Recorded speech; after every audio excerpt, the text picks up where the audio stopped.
तो दोस्तों, आज का एनिमे थोड़ा अलग होने वाला है। मिस्टीरियस, डार्क और हिडन मीनिंग से भरा हुआ है। इसे समझना हर किसी के बस की बात नहीं, क्योंकि इसके हर सीन के पीछे लॉजिक और डेप्थ छिपी है। तो देखते हैं तुम्हारा आईक्यू सच में उतना हाई है या नहीं जितना तुम सोचते हो। चलो शुरू करते हैं इस एनिमे का रिकैप और देखते हैं कौन इसे समझ पाता है और कौन बस देखकर निकल जाता है। तो ये स्टोरी शुरू होती है टोक्यो में मेजी एरा के 30वें साल में, जब सरकार ने एक अजीब सी पॉलिसी लागू की थी जिसमें सुपर नेचुरल बींग्स यानी राक्षस, स्पिरिट्स और घोस्ट को सोसाइटी से पूरी तरह मिटाने का आदेश था। और इसी दौर में हमारा मेन हीरो सामने आता है, वो जो थिएटर ट्रूप में डीमन स्लेयर ब्रदर के नाम से जाना जाता था। उसकी ताकत इतनी इंसेन थी कि वो अपने नंगे हाथों से किसी को भी मिट्टी में मिला सकता था। एक शो के दौरान उसने स्टेज पर ही एक क्रिकेट स्पिरिट को लिटरली वन पंच में उड़ा दिया पूरे क्राउड के सामने। और बिलीव मी, उस सीन के बाद ऑडियंस शॉक में थी, यहाँ तक कि ट्रूप का लीडर भी उसे मॉन्स्टर कहने लगा था। एक दिन बाकी दिनों की तरह स्ट्रीट्स में लोग खाने पीने की चीज़ों के लिए भाग दौड़ कर रहे थे, वहीं हमारा हीरो अपनी फेवरेट ड्रिंक खरीदने के लिए निकलता है। लेकिन जब लिकर शॉप का मालिक उसके शरीर पर पड़े काले निशान देखकर उसे गलती से डिजीज्ड समझ लेता है, तो हीरो के अंदर पुराने जख्म फिर जाग उठते हैं। याद है उस आदमी की जिसके हाथ में खूबसूरत स्टिक थी जिस पर सिर्फ एक अक्षर लिखा था, एम। वो मेमोरीज टॉर्चर जैसी थी, बॉडी और माइंड दोनों को तोड़ देने वाली। खैर, वो खुद को संभालता है और आगे बढ़ता है। तभी उसकी नज़र पड़ती है कुछ गांव वालों पर जो एक छोटी सी बिल्ली को मारने पर तुले हुए थे। उन्हें लगा वो बिल्ली कोई डीमन है। किसी ने तो यहाँ तक कह दिया कि तू डीमन स्लेयर है, जल्दी से इसे खत्म कर दे। लेकिन हमारे भाई ने साफ मना कर दिया। उसने उस इनोसेंट बिल्ली को बचा लिया और भीड़ गुस्से में वहां से चली गई। लेकिन यहीं से स्टोरी एक वियर्ड मोड़ लेती है। उसी रात हीरो का सामना एक बड़ी बिल्ली से होता है जो असल में डीमन निकली। वो बिना टाइम गवाए अपने आइकॉनिक पन से उसे भी हरा देता है। थका हुआ वो आराम करने ही वाला था कि तभी एक औरत मेड की ड्रेस में उसके पीछे पीछे आती है, हाथ में एक अजीब केज लिए। वो उसका रास्ता रोकती है और बिना कुछ कहे एक लंबी राइफल निकाल लेती है जिस पर बायोनेट लगा होता है। लेकिन वो चाहे जितनी तेज हो, हमारे डीमन स्लेयर भाई से ज्यादा तेज नहीं थी। हीरो ने इतनी जल्दी मूव किया कि उसने लिटरली उसकी बंदूक की नली में अल्कोहल डाल दी। लेकिन मेड भी कम नहीं थी, उसने बायोनेट से तेज वार किया और दोनों के बीच एक इंटेंस फाइट शुरू हो गई। थोड़ी देर बाद भाई अपनी प्योर स्ट्रेंथ से जीत जाता है। तभी एक मिस्टीरियस आवाज सुनाई देती है जो कहती है कि वो उसकी रूडनेस को माफ कर देगी। ये आवाज केज से आ रही थी और केज के अंदर एक बोलता हुआ सिर था, इममॉर्टल ब्यूटी रिंडो एना का। और यहीं से असली ट्विस्ट शुरू होता है। उस केज ने ना सिर्फ अपनी पहचान बताई बल्कि हीरो की भी सच्चाई खोल दी। वो असल में एक हाइब्रिड था, आधा इंसान आधा डीमन। उसके अंदर जबरदस्ती कई डीमंस के अंग लगाए गए थे और अब वही राक्षसी हिस्से धीरे धीरे उसके पूरे अस्तित्व को खा रहे थे। वो अपने अंदर की डीमन को यूज करके बाकी सुपरनेचुरल बीइंग्स को खत्म करता था। लेकिन ऐसा करने से उसकी लाइफ फोर्स हर बार कमजोर पड़ जाती थी, उसकी उम्र भी घट रही थी। इसलिए वो स्टेज के बाहर किसी को मारने से बचता था। अब सोचो, आयरनी ये थी कि वो बोलता हुआ केज यानी रिंडो उससे खुद को मारने की रिक्वेस्ट कर रहा था ताकि उसकी लाइफ एनर्जी उसे मिल सके। रिंडो एना जो 947 सालों से जिंदा थी, हमेशा 14 साल और 3 महीने की लड़की के रूप में बनी रही। उसके साथ हमेशा उसकी मेड शिजुको रहती थी। लेकिन अब सवाल ये था कि रिंडो का सिर्फ सिर ही क्यों बचा था, उसका शरीर कहाँ गया?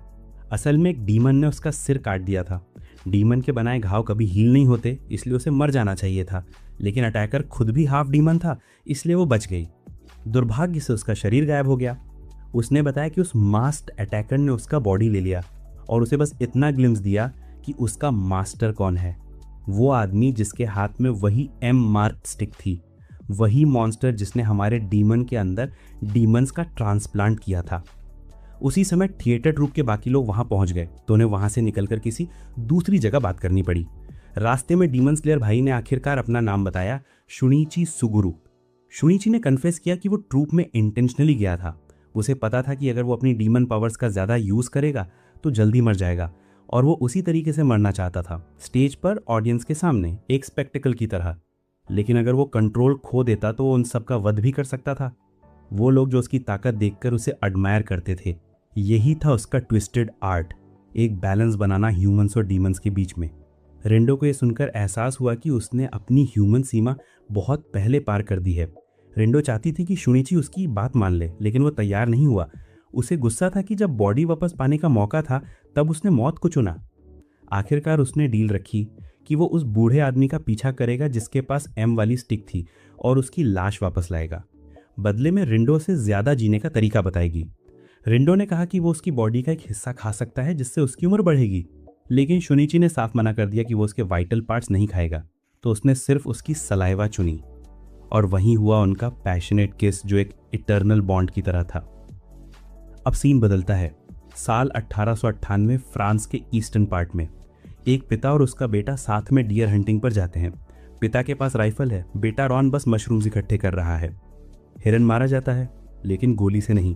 पिता को गन चलाना नहीं आता था, वो बस दिखावा कर रहा था क्योंकि लोगों को प्रूव करना चाहता था कि वो नॉर्मल इंसान है, वैम्पायर नहीं। ये उनका तरीका था सोसाइटी में फिट होने का। लेकिन उसी सोसाइटी में अब वैम्पायर्स के खिलाफ खून खौल रहा था। एक दिन तो फादर खुद हंटर के हाथों ऑलमोस्ट मर गया था। उसके बाद उसने सिल्वर स्टेक तहखाने में छुपा दिया ताकि परिवार को नुकसान ना पहुंचे। लेकिन आज तहखाने का ताला टूटा था और स्टेक लहू से लथपथ था और घर में चारों तरफ बेचैनी। वो सबको ढूंढता है, बेटा ठीक, कुक ठीक, छोटी बेटी मेड के साथ गाना गा रही है, लेकिन एक नहीं मिल रही, उसकी वाइफ। वो कुर्सी पर बैठी थी, छाती में बड़ा सा जख्म लिए, खून ऐसे गिर रहा था जैसे गुलाब की पंखुड़ियां। वो खुद बैरन थी, पर फिर भी परिवार के लिए ह्यूमंस को सहन कर रही थी। और आयरनी ये कि मीडिया ने उसकी मौत तक को सेंसेशनल बना दिया। ये वर्ल्ड ना ह्यूमंस का था ना डीमंस का, बस क्रुएल्टी और सर्वाइवल का मिक्स। तो कहानी यहाँ से और डार्क हो जाती है। उस महिला की इतनी ब्रूटल हत्या के बाद भी सबको पूरा यकीन था कि हत्यारे पर कोई लीगल एक्शन नहीं लिया जाएगा, क्योंकि सोसाइटी का मानना था कि वैम्पायर्स के तो ह्यूमन राइट्स होते ही नहीं। सोच के देखो कितना ट्विस्टेड माइंडसेट था वो। बैरन की फैमिली ने तो सालों पहले एक एग्रीमेंट पर साइन कर दिया था जिसमें लिखा था कि वो इंसानों का खून नहीं पिएंगे और बदले में उन्हें इंसान जैसा सम्मान मिलेगा। वो वुमन तो अपने बच्चों को रेगुलरली चर्च भी लेके जाती थी। लेकिन आयरनी देखो, उसी फेथ वाली दुनिया ने उसकी वाइफ को सिर्फ इसलिए मार डाला ताकि उसे याद दिलाया जा सके कि वो कभी ह्यूमंस के बराबर नहीं हो सकते। और जैसे ही बैरन का शैडो दिखा, मीडिया ने उसे चारों तरफ से घेर लिया, हर खबर को मैनिपुलेट कर दिया। लेकिन वहाँ एक 14 साल की जर्नलिस्ट थी, कुबा, जो सच में बिलीव करती थी कि बैरन फैमिली को जस्टिस मिलना चाहिए, और जो पुलिस इन्वेस्टिगेशन रोक रही थी वो प्योर डिस्क्रिमिनेशन था। बैरन उसकी बातों से थोड़ा इमोशनल हुआ और बताया कि उन्होंने खुद 2 लेजेंडरी डिटेक्टिव्स को हायर किया है जो सुपरनेचुरल केसेस में एक्सपर्ट्स थे। उनके नाम थे रिंडो, जिसे लोग बर्ड केज मैसेंजर भी कहते थे, और शुनिची सुगुरु, वही डीमन स्लेयर ब्रदर। ये दोनों पूरे यूरोप में कई केसेस सॉल्व कर चुके थे। अब वो शिजुको के साथ घोड़ा गाड़ी में बैठे बैरन के मेंशन की तरफ जा रहे थे, मर्डर मिस्ट्री सॉल्व करने के लिए। जैसे ही वो पहुंचे, थोड़ा फनी सा सीन हो गया। हमारा शुनिची उस कोचमैन को पूरा पेमेंट देने में भी झिझक रहा था, लिटरली 1 फ्रैंक कम देने की कोशिश कर रहा था, जबकि हिंडो समझ सकता था कि वो ड्राइवर किस हालत में है, ड्रंकन हैबिट्स, वाइफ की डांट, घर के फाइट, सब कुछ। लेकिन शुनिची ने उसे अंदर भेज दिया कि जाकर बैरन फैमिली से पेमेंट ले ले। बैरन ने शालीनता से उसे हॉल में बुलाया और किराया चुका दिया। उस वक्त रूम में सिर्फ बैरन, उसके 2 बेटे और हमारे तीनों डिटेक्टिव्स थे। शुनिची और रिंडो ने इंट्रोड्यूस करना शुरू किया, पर थोड़ी देर में माहौल ऑकवर्ड हो गया। सबकी नज़र मेड शिजुको पर टिकी हुई थी। और तभी एक शॉकिंग ट्विस्ट आता है। जब शिजुको सामान लेकर अंदर आती है, बैरन और उसके बेटे हैरान हो जाते हैं, क्योंकि असली रिंडो तो कोई लड़की नहीं थी, बल्कि वो बर्ड केज था जिसमें सिर्फ उसका सिर था। उनके चेहरे पर डिसबिलीफ साफ दिख रहा था। जब रिंडो ने कामली बताया कि उसका बॉडी अभी तक मिसिंग है, तो सब स्टन रह गए। उसने सीधे बैरन से पूछा कि उसकी वाइफ का बॉडी कैसे मिला, हालांकि ये सब न्यूज़पेपर में ऑलरेडी लिखा था। बैरन ने धीरे से जवाब दिया। उनके परिवार में 5 लोग थे, हस्बैंड, वाइफ और 3 बच्चे, 2 बेटे, एक छोटी बेटी। उनके साथ 2 सर्वेंट्स भी थे, एक बटलर जो बैरन का पुराना दोस्त था और एक इनोसेंट मेड। वो वुमन जॉब नहीं रही, फर्नीचर रिपेयर करने की शौकीन थी। घर हमेशा हैमर की आवाज़ों से गूंजता रहता था। उसके कमरे में 2 असली तलवारें टंगी थीं, बिल्कुल वैसे ही जैसे उसके बेटे के कमरे में। रिंडो ने अचानक पूछा, लाश का क्या किया गया? बैरन ने ईमानदारी से बताया, उसे दफनाया गया, क्योंकि वैम्पायर बॉडीज जल्दी सड़ जाती हैं। सौभाग्य से घर में कैमरा था, तो उसने अपनी वाइफ के लास्ट मोमेंट्स की फोटोग्राफ्स खींच ली थी। जैसे ही रिंडो ने तस्वीर देखी, उसने तुरंत अनुमान लगा लिया मर्डर वेपन स्टेक था, और अटैकर ने वार तब किया होगा जब महिला सो रही थी, क्योंकि रेजिस्टेंस का कोई निशान नहीं था। उसने ये भी नोटिस किया कि होली वाटर की बोतल पर खून का छोटा सा स्टेन था, मतलब उसकी डेथ के बाद ही उस पर होली वाटर छिड़का गया था। ये सब देखकर रिंडो के मन में एक साथ 7 शक उठे, और उसने शुनिची से कहा कि इन सब पॉइंट्स को बैरन फैमिली के सामने रखें। पहला डाउट, जब वैम्पायर्स की सेंस इतनी तेज होती है तो लेडी हैना क्यों नहीं जागी? दूसरा, हत्यारा आधी रात को ही क्यों आया जबकि वैम्पायर्स रात में और पावरफुल होते हैं? तीसरा, होली वाटर की बोतल इतनी छोटी थी तो हत्यारे ने उसे वहीं क्यों छोड़ा? चौथा, उसे इतनी एग्जैक्ट जानकारी कैसे थी कि स्टेक कहाँ रखा है और महिला का शेड्यूल क्या है? पांचवा, उसने मर्डर के बाद वेपन को वापस स्टोर रूम में क्यों रखा? और छठा, रिंडो कुछ बोल ही रही थी कि शुनिची बीच में बोल पड़ा, क्योंकि वो इन्वेस्टिगेशन के बीच लिटरली अपनी उंगलियों से जेस्चर्स बना बना के एक्सप्लेन कर रहा था। माहौल थोड़ा कॉमेडी हो गया था। तभी बैरन की छोटी बेटी चुपके से कमरे में आई, हमारे हीरो की हरकतें देख के डर गई, जोर जोर से रोने लगी और भाग गई। उस पल में पूरे हॉल में एक अजीब चुप्पी छा गई। डिनर टाइम पे माहौल फिर बदल गया। टेबल पे लग्जूरियस फूड सजा था। शुनिची और वो फुलिश कोचमैन तो मजे से खा रहे थे, लेकिन बैरन फैमिली के सामने सिर्फ एक बोल रखा था, ताजा खून का, क्योंकि अपनी स्ट्रेंथ बनाए रखने के लिए उन्हें हर महीने फ्रेश ब्लड पीना पड़ता था। बैरन के दोनों बेटे थोड़ा अनईजी महसूस कर रहे थे, खासकर छोटा भाई जिसने देखा था कि शुनिची कैसे कोचमैन के पैसों में कटौती करने की कोशिश कर रहा है। शुरू में उसे इन दोनों डिटेक्टिव्स पर क्यूरियोसिटी थी, इसलिए उसने सीक्रेटली उनका पीछा किया और देखा कि शुनिची लिटरली खुद से बातें कर रहा है और कोचमैन को बेवकूफ बना रहा है। और शॉकर यह है कि शुनिची को पता था कि वो लड़का पुरानी टावर की छत पर छिपा हुआ है। उसकी शार्प इंस्टिंक्ट्स देख के लड़का दंग रह गया। फिर भी बड़ा बेटा अब भी बिलीव नहीं कर पा रहा था कि ये दोनों असली डिटेक्टिव्स हैं। उसे लगता था कि ये बस दो क्लेवर कॉन आर्टिस्ट हैं, लेकिन कोचमैन का भरोसा अब भी कायम था। उसने पूछा कि रिंडो को उसकी वाइफ के बारे में इतना कैसे पता चला? रिंडो ने कामली कहा कि जवाब तुम्हारी ओन शर्ट में है। उसने बताया कि अगर ध्यान से देखा जाए तो उसकी शर्ट के बटन्स बहुत नीटली स्टिच थे और बेली पार्ट जो था वो थोड़ा मैसी दिख रहा था। मतलब उसकी वाइफ बहुत मेटिकुलस थी, लेकिन उसने उसे हाल में वॉश नहीं किया था। ये साफ बताता है कि वो उससे नाराज थी, शायद इसलिए क्योंकि वो पीता था और खाना गिरा देता था।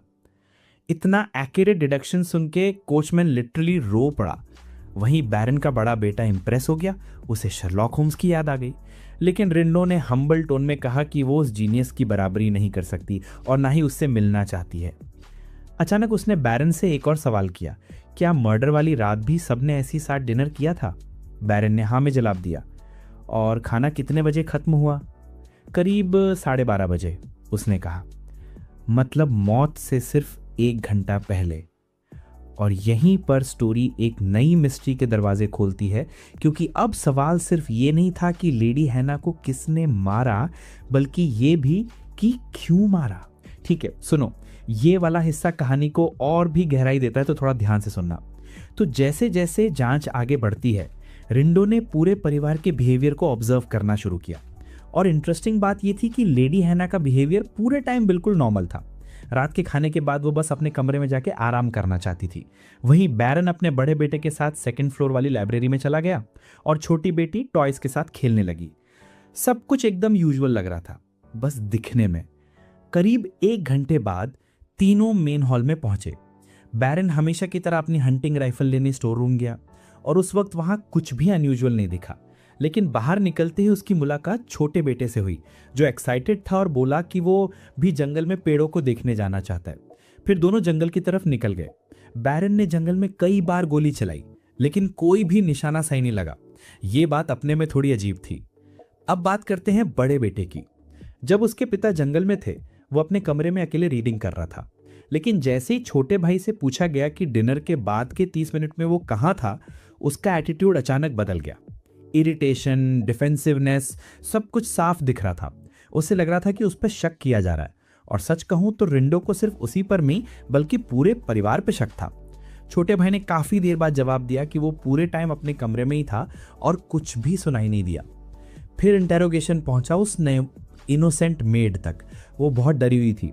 उसने धीरे से बताया कि वो हमेशा की तरह अपने डेली काम में लगी थी। 12:30 बजे तक किचन साफ कर रही थी, फिर 1 बजे लॉन्ड्री के लिए गई। रास्ते में उसे सबसे छोटी बेटी मिली जो बोर हो रही थी, तो मेड ने उसे अपने साथ ले लिया ताकि वो गाने सुन सके जब वो कपड़े धो रही थी। बस एक बार वो वॉशरूम गई, हार्डली 2 मिनट के लिए। फिर बटलर से पूछा क्या? उसने कामली कहा कि वो तो बेसमेंट में ही था, अकेले काम करता था और मुझे कोई आवाज़ सुनाई नहीं दी। सारी स्टेटमेंट सुनने के बाद हमारी ब्रिलियंट डिटेक्टिव रिंडो ने कंक्लूड किया कि सिर्फ बड़ा बेटा क्लोरिस और बटलर ही सस्पेक्ट हो सकते हैं। बैरन ये सुन के भड़क गया। उसे लगा कि रिंडो उसकी फैमिली को झूठा कह रही है, और उसी टाइम सबसे छोटी बेटी फूट फूट के रोने लगी और कमरे से भाग गई।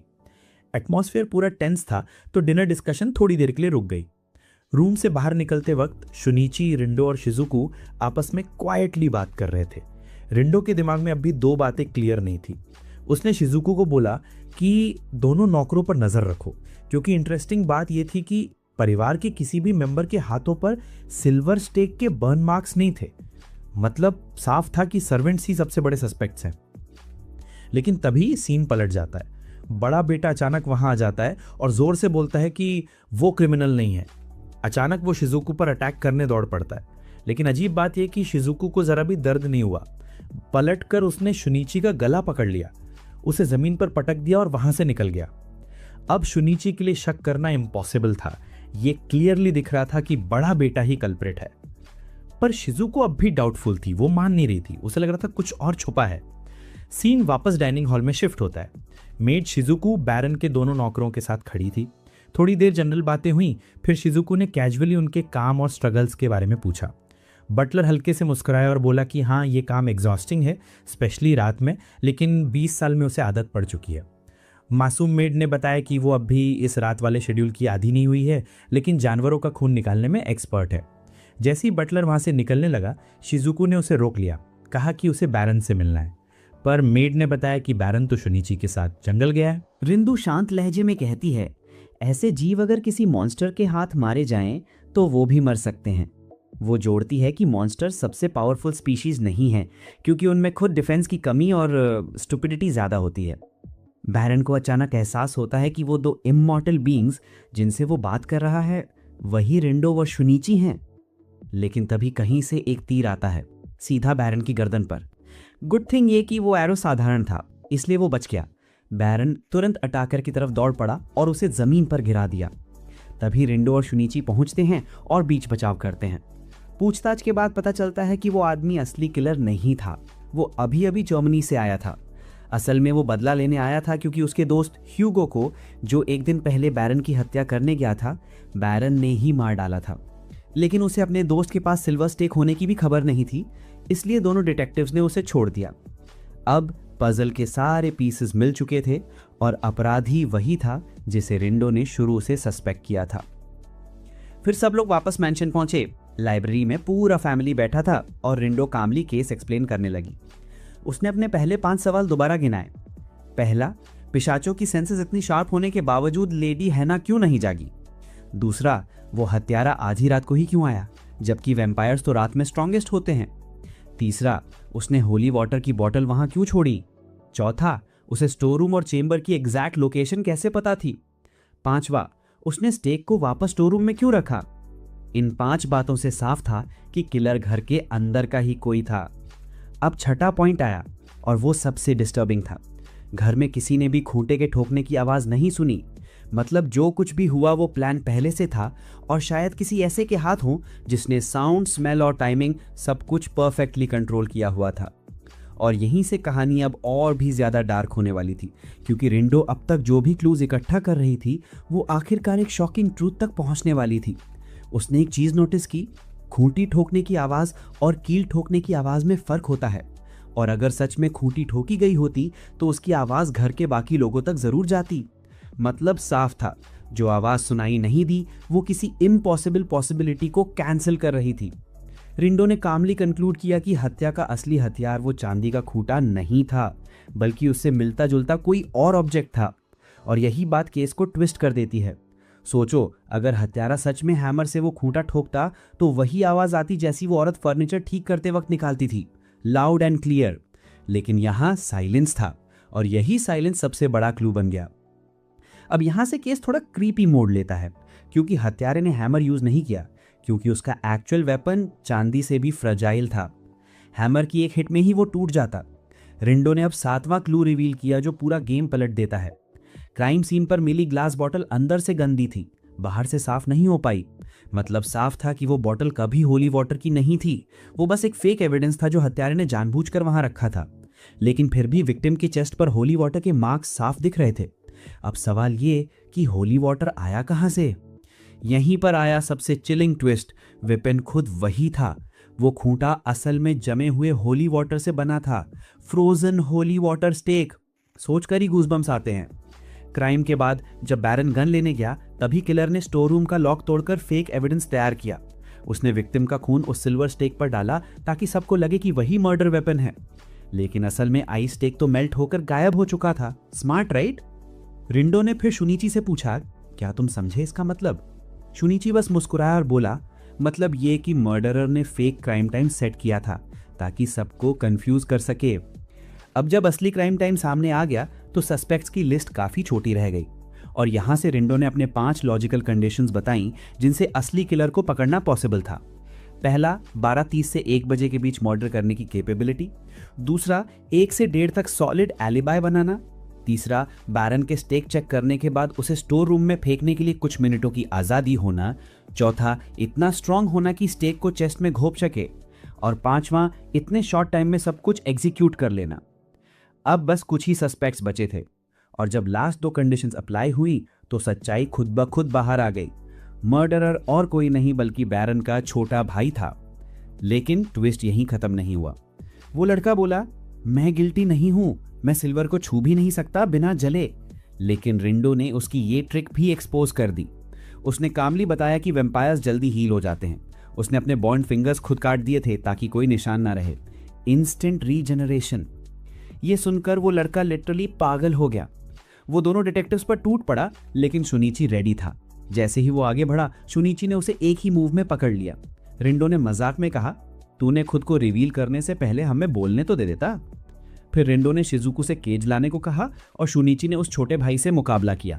और फिर क्या, एक इंटेंस फाइट शुरू हो गई। उसने लड़के को खिड़की से बाहर फेंका, खुद भी कूद पड़ा और वार्निंग दी, अगर तूने रिंडो को छुआ तो तुझे संभालना मुश्किल हो जाएगा। लाइब्रेरी के अंदर रिंडो ने कामली पूरी ट्रूथ बताई। ये सब 1 हफ्ते पहले से प्लान था। ह्यूगो को बुलाया गया था अपने ही फादर को मारने के लिए। उसने चर्च से होली वाटर चुराया था, उसे स्टेक के शेप में फ्रीज किया और अपनी मां पर हमला कर दिया। रिंडो ने मोटिव भी रिवील किया। उसकी नफरत ह्यूमंस के लिए थी और उसका ऑब्सेशन सुपीरियॉरिटी के साथ था। उसकी बातें सुनकर बैरन धीरे धीरे टूटने लगा। उसकी आंखों में डिसबिलीफ था। वो बस नीचे झुक गया, शैटर्ड। रिंडो ने उसे कंसोल किया, बोली, शुनिची सब संभाल लेगा। और बाहर शुनिची उस एरोगेंट छोटे भाई की अच्छी खासी पिटाई कर रहा था।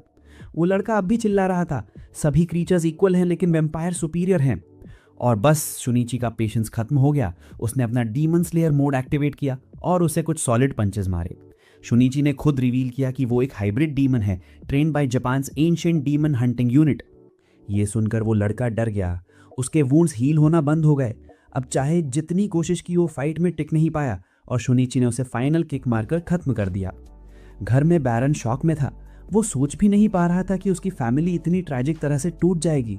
उसने अपनी वाइफ के आइडियाज पर भरोसा किया था, लेकिन वही उसका डाउनफॉल बन गया। सीन कट होता है। जर्नलिस्ट एनी आती है इंटरव्यू लेने। रिंडो बैरन को एडवाइस देती है, अब अपनी लाइफ फिर से शुरू करो। तुम इमॉर्टल हो लेकिन जिंदगी आगे बढ़ानी होगी। फिर वो कैजुअली पूछती है, क्या तुमने उस आदमी को देखा था जिसके हाथ में एम लेटर वाला बैटन था?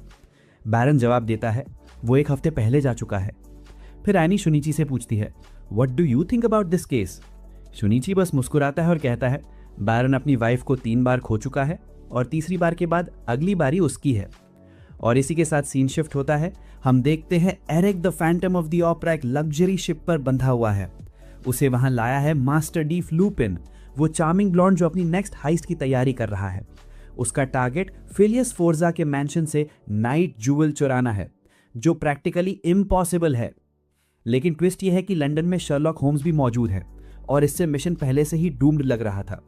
फिर भी लूपिन कॉन्फिडेंट था, इम्पॉसिबल कुछ नहीं होता। ये सुनकर एरिक मुस्कुरा जाता है और कहता है, लेट्स डू दिस। फिर लूपिन फेलियस को एक ओपन लेटर भेजता है जिससे सारे टॉप डिटेक्टिव्स अट्रैक्ट हो जाते हैं। तो दोस्तों, कहानी यहाँ से और भी ज्यादा मिस्ट्री फिल्ड हो जाती है, क्योंकि अब हमारा जासूसी दल तीनों मिलकर एक बैटॉन की दुकान पर इन्वेस्टिगेशन के लिए पहुंच चुका है। दुकान का मालिक बड़ा ही खुशमिजाज आदमी है। वो यूं कैजुअली बातें कर रहा था, यूजर्स के बारे में पूछ रहा था और सोच रहा था कि शायद ये लोग उसके नए कस्टमर होंगे। सब कुछ नॉर्मल लग रहा था, लेकिन जैसे ही पिंजरा उठाकर रिंडो का सिर दिखाया गया, भाई उस बंदे का चेहरा सफेद पड़ गया। वो इतना शॉक में चला गया कि लिटरली वहीं बेहोश होकर गिर पड़ा है। तीनों जासूसों ने बिना समय गवाए उसका कस्टमर रजिस्टर उठाया और मुस्कुराते दुकान से निकल गए। लेकिन मजा तो तब आया जब वे थोड़ी ही दूर गए थे कि अचानक 2 मास्क्ड मैन उनके सामने आ खड़े हुए। उन्होंने उन तीनों से वही कस्टमर लिस्ट वापस मांगी। शुनिची और बाकी सब हैरान रह गए। पूछा, क्या तुम पुलिस हो? लेकिन सामने से जो जवाब आया वो और भी शॉकिंग था। उन्होंने कहा, यहाँ की पुलिस हमारी कैपेबिलिटीज का मुकाबला ही नहीं कर सकती। अब क्लियरली फाइट होने वाली थी, टेंशन हवा में तैर रही थी। शुनिची ने कामली शिजुको से कहा, तुम पिंजरा पकड़ो, मैं लड़ाई संभालता हूं। दोनों तरफ रेडीनेस का माहौल था, बस पंचेस चलने ही वाले थे कि तभी पुलिस विसल की तीखी आवाज गूंजी। असली पुलिस आ गई और नतीजा, सबको वहीं पकड़ा गया और स्टेशन ले जाया गया। अब सीन शिफ्ट होता है पुलिस कैरेज के अंदर। वहां हमारे तीनों डिटेक्टिव्स बैठे हैं और उनके साथ 2 पेटी थीव्स भी हैं जिन्हें मामूली चोरी के इल्जाम में पकड़ा गया था। और यहाँ सबसे मजेदार ट्विस्ट यह आता है कि रिंडो ने एक नजर में गेस कर लिया कि उन दोनों ने क्या चुराया था, एक पोर्सिलेन वेस। और हैरानी की बात यह कि वो वेस किसी और का नहीं बल्कि शर्लॉक होम्स और उसके साथ ही वॉटसन का था। टर्न्स आउट होम्स और वॉटसन को भी फिलियस के मेंशन बुलाया गया था एक खास केस सुलझाने के लिए। उधर रिंटो के पास एक अजीब सा आदमी आता है, दिखने में जादूगर जैसा, और तभी एक खूबसूरत महिला आती है, बेहद ग्रेसफुल एंट्री। वो उस आदमी का अभिवादन करती है और फिर एक और मिस्टीरियस शख्स की तरफ मुड़ती है जिसके हाथ में M लिखा हुआ बैटॉन होता है। वो उसे प्रोफेसर कह के संबोधित करती है। सीन जैसे सिनेमैटिक हो जाता है। कुछ देर बाद वही कैरेज सीधा फिलियस के घर के मेन गेट में घुस जाती है और वहां से उतरते हैं हमारे चारों detectives, ready for action. Sherlock ने एंट्री लेते ही नोटिस किया कि घर तक पहुंचने के लिए एक छोटा सा ब्रिज पार करना पड़ेगा। हवेली के अंदर का इंटीरियर रॉयल था, दोनों तरफ म्यूजियम्स जैसे हॉल्स जिनमें दुनिया भर के खजाने सजे हुए थे। हर चीज इतनी रेयर और स्टनिंग थी कि हर कोई यही सोच रहा था कि आखिर ऐसा क्या वैल्यूएबल आइटम है जिसके लिए लुपिन इतना बड़ा रिस्क लेने वाला है।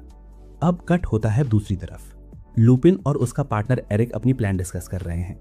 एरिक डिटेल में बताता है कि मेंशन में अब 4 डिटेक्टिव्स मौजूद हैं और एक केज भी है, लेकिन लुपिन को बस एक ही चीज एक्साइट कर रही थी, उस फीमेल डिटेक्टिव यानी रिंडो से मिलना। एरिक उसे डांटता है कि उसने वो पब्लिक चैलेंज लेटर भेजकर गलती की, लेकिन लुपिन बस एक कॉन्फिडेंट मिस्टीरियस मुस्कान देता है और कहता है, it's a matter of manners. Classic Lupin move. अब फाइनली मिस्टर फिलियस खुद सीन पर आते हैं, काम, कंपोस्ट और चेहरे पर एक रहस्यमयी मुस्कान लिए। रिंडो का कटा हुआ सिर देखकर भी उन्होंने जरा सा भी पैनिक नहीं दिखाया।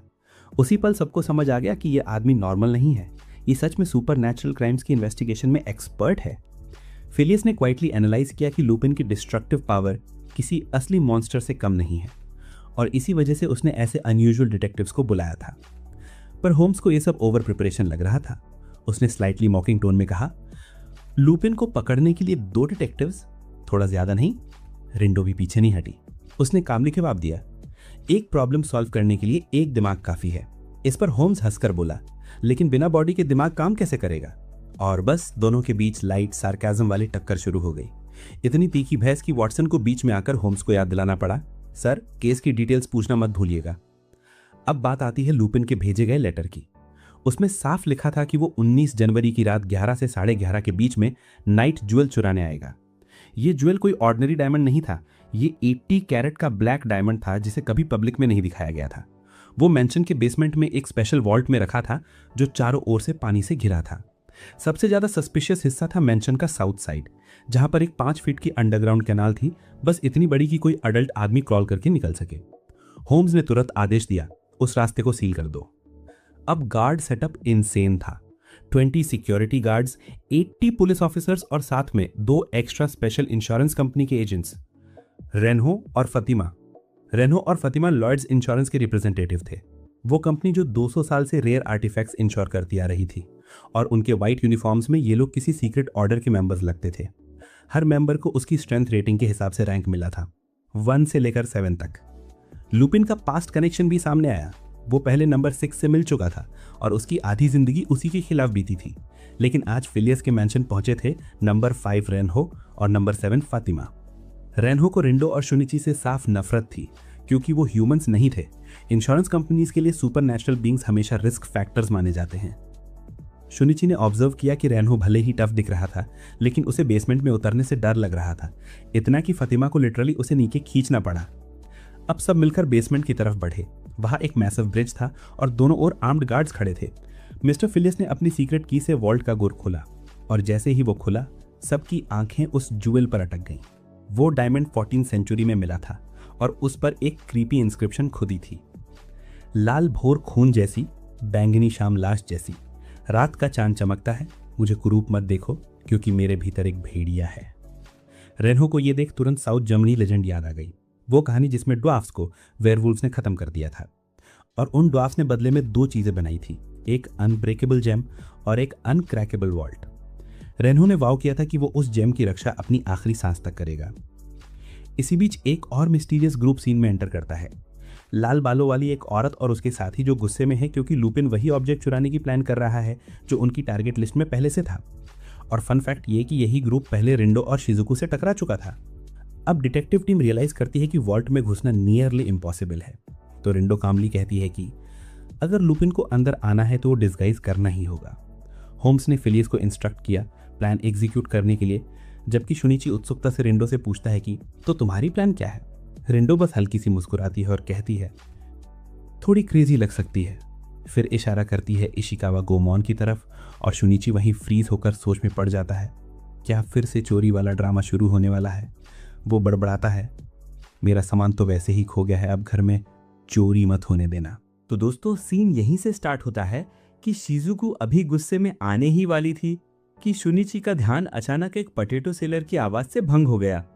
वो तुरंत बाहर भागा चखने के लिए कुछ आलू खरीदने, जबकि शिजुको रिंडो को वैक्स म्यूजियम के रास्ते के बारे में गाइड कर रही थी। डॉक्टर वॉटसन सीढ़ियों से ऊपर ड्रैग करते हुए गया और देखा कि शर्लॉक होम्स आराम से अपने डॉक्यूमेंट्स पढ़ रहा था। वॉटसन ने पोलाइट होकर पूछा कि क्या होम्स बिजी हैं, लेकिन होम्स ने खुशी खुशी रिप्लाई किया कि उन्होंने अपने सारा काम पहले ही निपटा लिया है। ये सुनकर वॉटसन थोड़ा कंफ्यूज हुआ कि फिर आज रात क्यों मिस्टर फिलिस के घर की सिक्योरिटी प्लानिंग पर चर्चा नहीं कर रहे। होम्स ने काम अंदाज में कहा अपोजिशन हमलावर हैं और मिस्टर फिलिस की साइट में ऑलरेडी काफी गार्ड्स हैं। वॉटसन ने क्यूरियोसिटी से पूछा कि क्या होम्स को गार्ड्स पर भरोसा नहीं है, लेकिन होम्स ने मिस्चीवियस स्माइल के साथ कहा कि कल की बात अलग है, आज की बात अलग। और वो मुस्कुरा रहा था और चेस गेम जैसे अपने और लुपिन के अपकमिंग एनकाउंटर के थॉट से वो काफी एक्साइटेड लग रहा था। लेकिन उसी एक्साइटमेंट में डिस्टर्बेंस लाते हुए माइक्रोफ्ट अनाउंस करने के लिए एंटर हुआ। ब्रदर को ग्रीट करने की बजाय वो चेयर में बैठे होम्स को देखकर इरिटेट हो गया और पूछा कि वो कौन है। होम्स ने सरकास्टिक टोन में रिप्लाई किया, क्या तुम अपने ब्रदर को नहीं पहचानते। माइक्रोफ्ट और भी चिढ़ गया और कहा कि चेयर पर बैठा व्यक्ति हूबहू था, लेकिन वो उसका ब्रदर नहीं है। माइक्रोफ्ट ने बताया कि उसने अपने ब्रदर को लास्ट 3 दिन पहले नेल कटिंग करते देखा था, लेकिन जो व्यक्ति चेयर में बैठा था उसके नेल्स बहुत लंबे थे। होम्स ने हंसते हुए कहा कि इससे प्रूव नहीं होता कि वो सामने वाला होम्स नहीं है, लेकिन कोई तो है जो ये कंफर्म कर सकता है कि रियल होम्स अंदर आया। चेयर में बैठे होम्स पूरी कॉन्फिडेंस के साथ अपना परिचय दे रहा था, लेकिन डोर पर खड़े होम्स ने ओपन क्वेश्चन किया, तुम लुपिन हो ना। इतना कहकर लुपिन ने मास्क रिमूव किया और एक मिस्टीरियस स्माइल दी। वापस शुनिची की तरफ आते हैं जो पोटैटो खाकर शिजुको और रिंडो के साथ वैक्स म्यूजियम में था। वो सोचने लगा कि उन्हें लंदन के वैक्स म्यूजियम में क्यों आना पड़ा। शिजुको ने बताया कि वहां एक स्पेशल एग्जीबिशन रूम है जिसे हॉरर रूम कहा जाता है, जहां रियली क्रीपी पपेट्स डिस्प्ले किए जाते हैं। शुनिची ने बताया कि उसने पपेट जैसी कई चीजें देखी और देखकर मेड शिजुको अपनी फिंगर्स क्रैक कर रही थी, ready to throw a few punches. Shunichi ने तुरंत टॉपिक चेंज किया और रिंडो से पूछा कि क्या वो होम्स के घर जाना चाहती है। एक स्ट्रेंज साइलेंस छाया जिससे वो थोड़ी वरिड हुआ, इसलिए उसने केज का कर्टन खींच लिया। केज के अंदर अचानक एक पैरेट अपीयर हुआ। पता चला कि हमारे नाइफ शुनिची ने गलती से रियल बर्ड का केज ले लिया था। इस मिस्टेक के लिए शिजुको ने उसे पंच करने में हेजिटेशन नहीं दिखाई। शर्लॉक होम्स के रूम में भी एक शार्प आर्ग्यूमेंट चल रही थी। होम्स ने वार्निंग दी कि लुपिन के जीतने की प्रोबेबिलिटी लगभग 0 है, लेकिन लुपिन ने जल्दी से रिप्लाई नहीं किया। उसने होम्स से पूछा कि क्या उसे पता है कि की किस काम की होती है। होम्स ने कहा कि की लॉक करने के लिए होती है, लेकिन लुपिन ने सरकास्टिक टोन में कहा कि की तो लॉक खोलने के लिए होती है और उसे पूरा कॉन्फिडेंस है कि अगर फॉरेस्ट उसे खोल सकता है तो कोई रीजन नहीं कि वो ना खोल सके। कॉन्फिडेंस से भरे चेहरे के साथ उसने वॉटसन और होम्स को गुड बाय कहा और मीटिंग का प्रॉमिस करते हुए विंडो से बाहर निकलकर एक फास्ट मूविंग हॉर्स कैरेज पर जंप किया। उस कैरेज को एरिक चला रहा था। उसने पोलाइटली पूछा कि क्या लुपिन ने होम्स से बात की। सुनहरे बाल वाले आदमी ने खुशी से कहा कि उन्होंने साथ में टी भी पी और 2 बीज बोने में सक्सेस रहे। ट्रेन के समय से पहले घूमने की प्लानिंग करते हुए तीनों शिजुको से ऑलमोस्ट कोलाइड ही होने वाले थे, लेकिन लकीली उन्होंने फास्ट ब्रेक लगाकर उसे बचा लिया। लुपिन नीचे जंप हुआ और सॉफ्टली पूछा कि वो क्या ढूंढ रही है। शिजुको ने ब्लैंक एक्सप्रेशन में पूछा कि क्या उसने कोई केज देखा है और नेगेटिव रिप्लाई मिलने पर पोलाइटली वहां से चली गई। लेकिन लुपिन ने उसे जाने नहीं दिया। वो उसके पीछे पीछे चला और उसे कैरेज में बिठा लिया और तीनों साथ साथ चले। एरिक कैरेज चला रहा था। शुनिची भी केज ढूंढ रहा था कि अचानक उसकी मुलाकात एनी से हुई, जो एक इंटरव्यू के लिए जा रही थी। होम्स के ग्रुप में वापस आकर उन्होंने एरिक को एक स्ट्रेंज मास्क में देखा। तुरंत अंदाजा लगाया कि एरिक शायद ओपेरा हाउस के घोस्ट में से एक होगा, लेकिन एग्जैक्ट पता नहीं था कौन सा ओपेरा हाउस। माइक्रॉफ्ट और वॉटसन काफी क्यूरियस थे कि लुपिन होम्स से मिलने क्यों आ रहा है। होम्स ने रिप्लाई किया कि जेंटलमैन का यही रूल है कि कोई भी अपनी एक्टिंग के बारे में झूठ नहीं बोलता। माइक्रॉफ्ट ने होम्स को इंश्योरेंस कंपनी के 2 एजेंट से सावधान रहने की वार्निंग दी। उनका उद्देश्य वास्तव में जेम्स प्रोटेक्ट करना नहीं, बल्कि मॉन्स्टर्स को एलिमिनेट करना था। वो इस वॉल्ट को टारगेट कर रहे थे जो अंदर के जेम को नहीं बल्कि वेयरवुल्व्स को सप्रेस कर सकती है। लेटर वे बॉक्स रिट्रीव करने के लिए चेस करेंगे, फिर भी लुपिन ही गिल्टी ठहराया जाएगा। यह प्लान सुनकर होम्स को कॉन्फिडेंस था कि वो जेम वापस ले ही लेगा, लेकिन जाते समय माइक्रॉफ्ट ने साफ पूछा कि क्या वो बारिशु यूज करेगा। एक ट्रिकी सिचुएशन में वॉटसन और होम्स ने सोचा कि क्या वो उन दोनों ईस्टर्न एजेंट्स पर ट्रस्ट कर सकते हैं। सिचुएशन को ध्यान में रखते हुए कि वे दोनों इंश्योरेंस एजेंट्स द्वारा मार दिए जाएंगे, होम्स को रिंडो की इमॉर्टैलिटी याद आई। तभी रिंडो का केज पकड़े हुए व्यक्ति उसे देखकर शॉक्ड हुआ और उसका सर सीधा सड़क कर गिरा दिया। अचानक एक कैरेज फास्ट आई और उसका सर क्रश करके 2 पार्ट्स में कर दिया। पहले से मौजूद 2 छोटे चोर वापस आए और देखा कि रिंडो का सर 2 पार्ट्स में हो गया है। रिंडो ने उनसे सॉफ्टली राइड के लिए पूछा, लेकिन दोनों ने कॉन्स्पिरेटोरियल फेसेस बनाकर उसे कैरेज में फोर्सफुली चढ़ा लिया। उसी समय शिजुको की कैरेज वहां से गुजर रही थी। कैरेज के पीछे अपनी मिस्ट्रेस का हेड रोलिंग देखते हुए शिजुको, लुपिन और एरिक ने उसका पीछा करने के लिए टर्न लिया। इस दौरान शुनिची और एनी अभी अभी एम्प्टी केज के पास पहुंचे। जैसे ही हमारे हीरो ने रिंडो का सिर ले जाने वाली कैरेज और शिजुको की कैरेज को पीछे भागते देखा, वो जल्दी से एक छत पर जंप कर गया ताकि दोनों का पीछा कर सके। एनी भी रेस में शामिल होने के लिए तुरंत एक ओल्ड मैन की बाइसिकल बोरो कर ली। कुछ ही देर बाद शुनिची ने उसे कैच किया और सीधे थीफ की कैरेज पर जंप कर रिंडो को वापस केज में डाल दिया। जैसे ही शिजुको की कैरेज वहां पहुंची, दोनों छोटे थीव जमीन पर गिर पड़े। जब मजिशियन शिजुको का फेस देखा तो दोनों थीव्स अपनी लूट छोड़कर बस अपनी जान बचाने के लिए भाग खड़े हुए। एनी ने बाइसिकल चलाकर वहां आकर रिंडो का केज थामने में मदद की। रिंडो ने लुपिन की तरफ देखा और पूछा कि वो कौन है, लेकिन लुपिन ने कहा कि उसका नाम बताने लायक नहीं है। हालांकि होम्स जैसी ही पोशाक पहने इमॉर्टल ने तुरंत गेस कर लिया कि वो लुपिन है, बिल्कुल वैसे ही जैसे लुपिन ने वहां मौजूद लोगों के नाम सुनकर अंदाजा लगाया था कि वे बर्ड केज वाले मैसेंजर्स हैं। लुपिन ने मिस्टीरियसली मुस्कुराते हुए कहा, आज वाकई इंटरेस्टिंग दिन था। 2 स्पाइस से मिलना और एरिक का इंट्रोडक्शन भी कर दिया। उसने रिंडो के बगल में खड़े 2 लोगों, मजिशियन शिजुको और डीमन स्लेयर शुनिची के बारे में पूछा। शुनिची ने फुल कॉन्फिडेंस के साथ कहा कि डीमन स्लेयर लुपिन से भी ज्यादा पावरफुल है। ये सुनकर एरिक ने रेनबो कलर्ड मार्बल से भरा एक बैग फेंक दिया। लुपिन ने शुनिची के साथ खेलते हुए तुरंत आगे बढ़ा, लेकिन हमेशा की तरह मार्बल्स फेंकने के बजाय वो मार्बल्स पर स्लाइड करते हुए उन्हें स्किलफुली कंट्रोल कर रहा था और शुनिची पर अटैक करने के लिए एडवांस हुआ। शुनिची सोच रहा था कि वो हमेशा की तरह आसानी से गिर जाएगा, लेकिन जैसे ही वो जवाब देने वाला था, लुपिन ने उसके सिर पर 3 मार्बल्स मार दिए। इस पेल थीफ ने एक ऐसा पंच भी मारा कि शुनिची वहीं गिर पड़ा। लुपिन हल्के से मुस्कुराया और रिंडो को वार्निंग दी कि अब इसमें इन्वॉल्व ना हो, फिर कैरेज में बैठकर चला गया। लेकिन डरने के बजाय रिंडो और भी ज्यादा कॉन्फिडेंट हो गया और फोर्जा के घर जाके कहा कि ये आने वाले तमाशे की तैयारी है। होम्स और बाकी गार्ड्स के साथ बेसमेंट जाने के बजाय रिंडो की टीम ने वॉच टावर पर सर्वेलेंस करने का डिसीजन लिया। इंश्योरेंस कंपनी के 2 एजेंट्स ग्राउंड लेवल सिक्योरिटी चाहते थे, लेकिन होम्स ने तुरंत उनका मजाक उड़ाया और पूछा कि क्या ऐसा करने से लुपिन के लिए पत्थर ले जाना आसान हो जाएगा। दोनों एजेंट्स ने जोर दिया कि वे सिर्फ प्रॉपर्टी प्रोटेक्ट करना चाहते हैं और फिर वहां से चले गए। मिस्टर फिलिस से कंफर्म करने के बाद गार्ड्स ने बेसमेंट का डोर लॉक करना शुरू किया। 5 लोग बॉक्स के चारों ओर बेड है। चोरी के शेड्यूल टाइम से लगभग 50 मिनट पहले मेन हॉल से एक लाउड नॉइस आई, जिसने कई गार्ड्स का ध्यान खींचा। बेसमेंट में होम्स ने अपनी गन निकाली और सभी डोर लॉक्स पर सीधी गोली मारी। उसे पता था कि लुपिन किसी भी लॉक को आसानी से खोल सकता है, इसलिए अगर लॉक्स ना हो तो वो उन्हें ओपन ही नहीं कर पाएगा। 10:55 पर टेंशन पीक पर थी और मिस्टर फिलिस ने वॉटसन और होम्स से वॉल्ट को अपने हाथों से होल्ड करने को कहा। घड़ी की टिकिंग के बीच 11 बज चुके थे। एक अर्थक्वेक ने पूरे रूम को शेक कर दिया और वेंटिलेशन होल से पानी नीचे फ्लो करने लगा। होम्स कंफ्यूज था, ना भाग सकता था, ना वॉल्ट को पानी के नीचे बचा सकता था। होम्स लुपिन की लॉक पिकिंग स्किल्स के जाल में फंस गया और अब वो उस रूम से बाहर नहीं निकल सकता था, जो धीरे धीरे कोल्ड वाटर से भर रहा था। गार्ड्स दौड़े और दोनों इंश्योरेंस एजेंट से बेसमेंट डोर तोड़ने में मदद मांगी। रेनियो ने नंबर 1 को अपॉइंट किया। नंबर 7 फैटिमा को नीचे भेजा गया हेल्प करने के लिए, जबकि वो मिशन कंटिन्यू करने के लिए वहीं रुकी रही।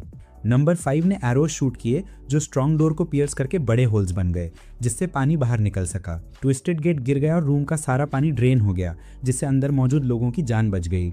जब रूम से पानी निकल गया तब तक बॉक्स गायब था और रात के ठीक 11:30 बज चुके थे। ये मास्टर थीफ के खिलाफ इंस्पेक्टर की 11वीं हार थी।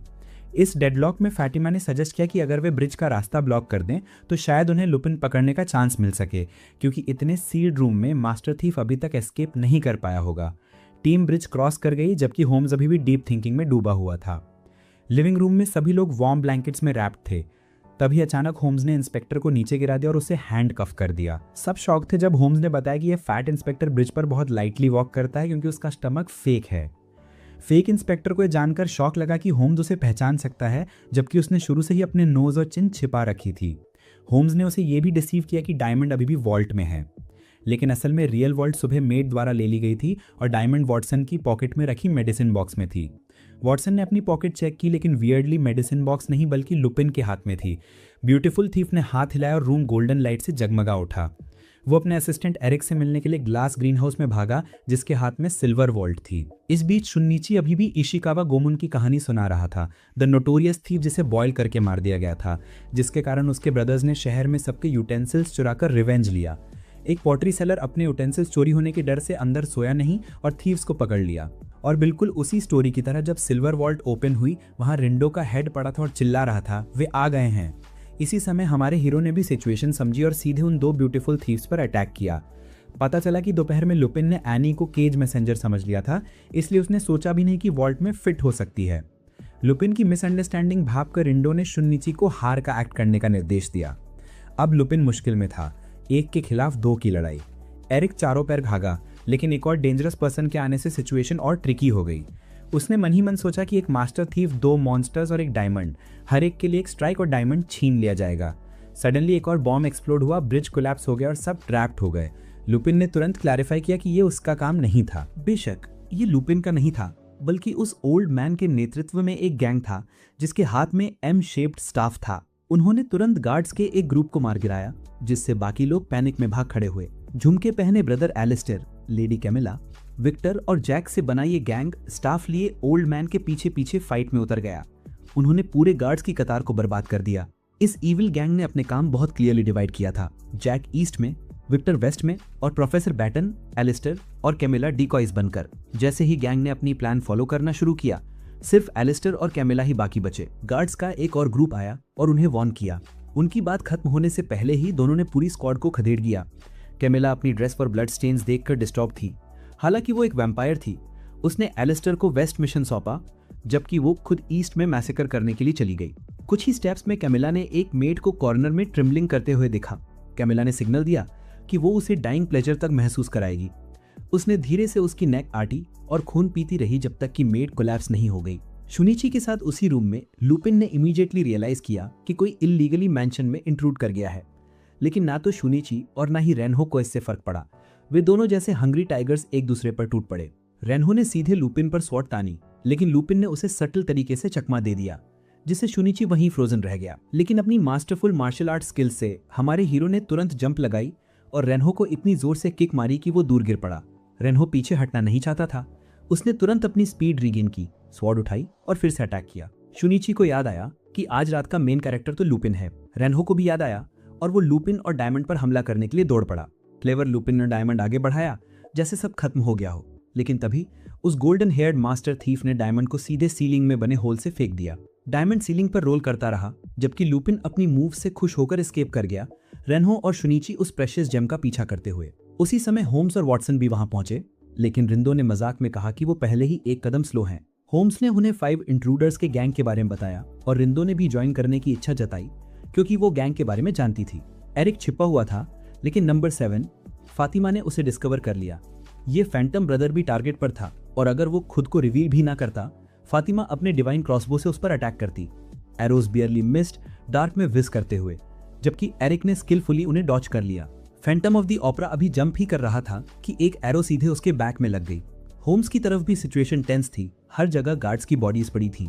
एक डाइंग गार्ड मदद की प्ली करता है, लेकिन उसे अलाइव बंद कर दिया गया। इस क्रूअल एक्ट का कल्प्रिट कोई और नहीं बल्कि एक ल्यूटेंट था। उसने होम्स और वॉटसन को तुरंत रिकॉग्नाइज कर लिया, लेकिन रिंदो के बारे में कुछ नहीं जानता था। होम्स ने उसे एक हेरेटिक समझा जो अपने क्रूअल रिचुअल्स के कारण खुद को फेमस मैजिशियन कहता था। अभी वो 5% ब्रूटल गैंग का सबऑर्डिनेट था। इस मैडमैन को रियल में वेपन्स में कोई इंटरेस्ट नहीं था, बल्कि होम्स से फाइट करने और उसे मारने में ज्यादा थ्रिल मिल रही थी। उसने तुरंत अपने ओपोनेंट पर नीडल्स फेंकी। होम्स ने लेदर पैच उठाया और स्निफ करके दोनों थंब से एस्टिमेट किया कि वेपन यूज हो रहा है। फाइट बहुत इंटेंस थी क्योंकि बाद में एक स्पाई खुशी खुशी होम्स को मारकर उसे साइलेंस करना चाहता था।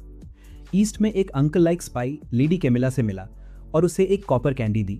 वुमन ने ब्रोकन कॉपर कैंडी एक वूंड के साथ लौटाई जो जल्दी हील हो गया। जब लगा कि अंकल की फेट डिसाइड हो चुकी, मैजिशियन शिजुकू दौड़कर आया और उस वुमन को किक मारा।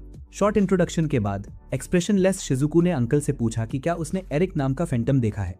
नो सुनते ही उसने तुरंत परमिशन मांगी लीव करने के लिए, लेकिन क्वेरलसम वुमन ने उसे रोक दिया। हालांकि शिजुकू ने पोलाइटली लीव रिक्वेस्ट किया क्योंकि उसे फैंटम को ढूंढने के लिए रिंदो के ऑर्डर फॉलो करने थे। कैमिला ने रिंदो को भी थ्रेटन किया, जिससे शिजुकू के लिए फाइट में इन्वॉल्व होना अनिवार्य हो गया।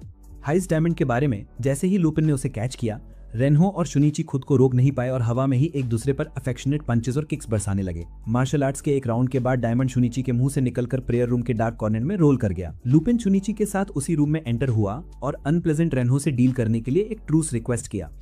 शुनिची डिकॉय बनकर आएगा और लुपिन दूसरे फ्लोर से एम्बुश लगाएगा। रेनहो अंदर आया और डायमंड को सैनिटाइज करने की बातें करने लगा क्योंकि उस पर शुनिची की सलाइवा लगी थी। शुनिची ने एक्साइटमेंट से पुराने एक्विंटेंस के बारे में बताया जो बहुत क्लीन था और बुदबुदाया। एक दिन जब वो पर्सन बाहर वॉक कर रहा था और बर्ड्स की बीट उसके सिर पर गिरी, लुपिन ने एक बड़ी टेबल फ्लिप की जो सीधे रेनहो के हेड पर गिरी, जिसे रेनहो मर गया। लेकिन लुपिन जानता था कि रेनहो को गिराने के लिए सिर्फ इतना ही काफी नहीं था। इसी तरह नंबर 7 फातिमा भी फैंटम ऑफ द ओपेरा के सामने करते समय मुश्किल में थी। उसने एरिक की कोई आवाज नहीं सुनी और उसके बीम अटैक से गिर गई। वो भी फातिमा को खत्म करने के इरादे से तेज जंप करके नीचे आई। इधर शिजुकू को कैमिला से फाइट में प्रॉब्लम हो रही थी। उसकी मूव्स कैमिला को डिसीव नहीं कर पा रही थी, लेकिन जब शिजुकू ने सीधे कैमिला पर अटैक करके सिचुएशन फ्लिप किया तो फिर चालों की जरूरत ही क्या थी।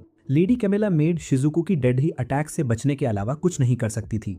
मेड ने अपनी गन फायर की, जिससे कैमिला के शोल्डर पर सिल्वर बुलेट लगा, जिससे वो और होल्ड नहीं कर सकी। कैमिला आखिरी शॉट मारने ही वाली थी, लेकिन शिजुकू ने अपने लिप्स उसकी बॉडी से टच किए, जिससे वैम्पायर वुमन अपने बॉडी के टॉक्सिक पावर्स के जरिए दूसरों को कंट्रोल करने में केपेबल हो गई। मेड बस हेल्पलेसली देखती रही जब कैमिला हाथ जोड़कर फ्लैटरी भरे शब्द बोलते हुए धीरे धीरे उसकी तरफ बढ़ी, जैसे मिठाई बनाने की इच्छा उसके कदमों में घुली हो। इसी बीच हाइलाइटर और होम्स की तरफ से भी इंटेंस गन फायर शुरू हो गई। बुलेट्स और पॉइजनस एरोज अपोनेंट्स पर बरस रहे थे, लेकिन होम्स के बुलेट्स खत्म होने के कारण वो थोड़ा वल्नरेबल हो गया था, जबकि हाइलाइटर की नीडल्स प्रैक्टिकली कभी खत्म नहीं हो रही थी। होम्स जब वॉटसन के साथ स्ट्रैटेजी पर चर्चा कर रहा था, तभी अलाइटर ने आराम से रिंदो से हीरे की क्रेविंग के बारे में बात की। उसने रिवील किया कि वो इस रूथलेस गैंग के लिए और नए मेंबर्स रिक्रूट करने के लिए वेयरवुल्फ्स खोज रहा था। रिंदो ने अपने मिसिंग बॉडी का जिक्र किया और अलाइटर ने साफ कहा कि उसका बॉडी अब उनके ऑर्गेनाइजेशन में है। इससे पहले कि रिंदो कुछ और कह पाता, होम्स बारित्सु स्किल के साथ अलाइटर पर अटैक करने के लिए दौड़ पड़ा। अलाइटर अपने ही पॉइजन में सेल्फ इन्फ्लिक्टेड हुआ और इस बाइटिंग पार्ट से बच नहीं सका। होम्स मौका देखकर उसे खत्म करने ही वाला था कि अचानक दीवार गिर गई। प्रेयर रूम की सीलिंग वाला आदमी नंबर 5 फातिमा के साथ नीचे गिरकर अपनी कलीग नंबर 7 रेनहो से कोलाइड हो गया। फातिमा और एरिक के आने से सीन और भी क्राउडेड हो गया और तभी भाई जैक खिड़की से अंदर कूद पड़ा। जैक की स्पेशल एबिलिटी के कारण ऐसा लग रहा था जैसे सभी खून के तालाब में डूब रहे हों। बिना वार्निंग के उसने फातिमा पर कई लीथल ब्लोज टारगेट किए। रेनहो भी दीवार से मजबूती से चिपके हुए थे और इसे एक ब्लो सहना पड़ा। इस केओस को देखकर लुपिन और एरिक ने डायमंड को टाइट पकड़ने की हिम्मत नहीं की, बल्कि क्विकली पीछे हट गए, जिससे शुनिची वहीं जैक का सामना करने के लिए रह गया। इसी टाइम रिंदो उस आदमी से फिर मिली जिसने उसका बॉडी चुरा लिया था। वॉकिंग स्टिक लिए बुजुर्ग जेम्स मोरियार्टी। वो केट से ही सब जानता था। उसके साथ आए 2 लोग। अमर का बॉडी उसके पास था और उसे वापस करने का कोई इंटेंशन नहीं था, क्योंकि ये एक प्राइसलेस स्पेसिमेन था। 8 साल बाद उसने एक नया क्रिमिनल ऑर्गेनाइजेशन स्थापित किया जिसमें वो दुनिया के रेयरेस्ट मॉन्स्टर्स को इकट्ठा कर रहा था। बड़े विजेता ने तुरंत एक चेयर मोरियार्टी के लिए रखा ताकि वो आराम से बैठकर अपने ब्रूटल करियर को रीस्टार्ट करने के कारणों को एक्सप्लेन कर सके। उसका एक फॉर्मर स्टूडेंट उसके बॉडी में मॉन्स्टर्स ट्रांसप्लांट करना चाहता था ताकि उसे ह्यूमन से बेटर स्ट्रेंथ मिले, और ये पर्सन कोई और नहीं बल्कि जैक द रिपर था, जो अभी हमारे हीरो से फेस ऑफ कर रहा था। अपना इंट्रोडक्शन देते ही दोनों में हैंड टू हैंड कम्बैट शुरू हो गया। जैक को भी रियलाइज़ हुआ कि वो शुनिची से पहले कहीं मिल चुका है। दूसरी तरफ जेम्स ने गर्व से अपनी इनह्यूमन एक्सपेरिमेंट्स का जिक्र किया। वो जापान में 2 रेयर क्रिएचर्स मॉन्स्टर्स और इमॉर्टल बीइंग्स हंट करने आया था। मॉन्स्टर्स के केस में उसने सक्सेसफुली हाइब्रिड मॉन्स्टर्स ट्रांसप्लांट किए। हालांकि ज़्यादातर स्पेसिमेंस सर्वाइव नहीं कर पाए, लेकिन एक्सपेरिमेंट्स जैक की फिजिकल स्ट्रेंथ बूस्ट करने में सक्सेसफुल रहे। फिर उसे यूनिक इमॉर्टल क्रिएचर रिंदो मिला और उसका बॉडी जैक में ट्रांसप्लांट किया गया। लेकिन क्योंकि रिंदो मूलतः आर्टिफिशियल क्रिएचर था, उसे फुल इमॉर्टलिटी नहीं मिली, केवल एनहांस्ड इम्यूनिटी। इसके बाद उसने जैक में वैम्पायर ट्रेट सक्सेसफुली ट्रांसप्लांट किए, जिससे उसे रीजेनरेटिव पावर्स और हाइटेंड सेंसेस मिली। इस पॉइंट पर सभी समझ गए थे कि वो क्यों वो डायमंड ढूंढ रहा था जो वेयरवुल्फ्स को अट्रैक्ट करे। प्रेजेंटली जैक जैसे आइडियल मॉन्स्टर के सामने वो ऑलमोस्ट अनबीटेबल था और हमारे हीरो के लिए उसका सामना करना बहुत टफ हो रहा था। डिस्पाइट ऑल एफर्ट्स, जैक ने शुनिची का हैंड टीयर कर दिया, जिससे उसका एक अटैक स्टॉप हो गया। शुनिची को जीत की उम्मीद की एक स्पार्क दिखी, लेकिन फिर भी जैक ने उसे एफर्टलेसली कई मीटर्स दूर फेंक दिया। जैक को शुनिची की याद आई क्योंकि उसके हैंड वुंड ने स्पेसिमेन नंबर 9 शुनिची को ठीक नहीं किया। सर्जरी के बाद सर्वाइव करने वाला एकमात्र व्यक्ति शुनिची था, जिसने जैक को डिस्टॉर्टेड ओल्ड मोरियार्टी का असिस्टेंट पहचान लिया। ये इमोशनल रियूनियन तब कोल्ड हो गया जब जैक ने सुना कि शुनिची लंदन में सर्कस परफॉर्म करने आया था। स्ट्राइप ब्रदर डायमंड लेकर चला गया, शुनिची को एक मिस्टीरियस स्माइल देते हुए। शिजुको अभी भी डिस्टॉर्टेड वैम्पायर वुमन द्वारा टीज की जा रही थी। जब वुमन डिस्ट्रैक्टेड थी, शिजुको ने क्रॉस के साथ उसके साइड में नाइफ गाड़ दिया, जिससे फाइट फिर से टेंस हो गई। लेडी कैमेला फ्यूरियस थी और शिजुको को फिनिश करना चाहती थी, जो अपनी फाइटिंग कैपेबिलिटी खो चुका था।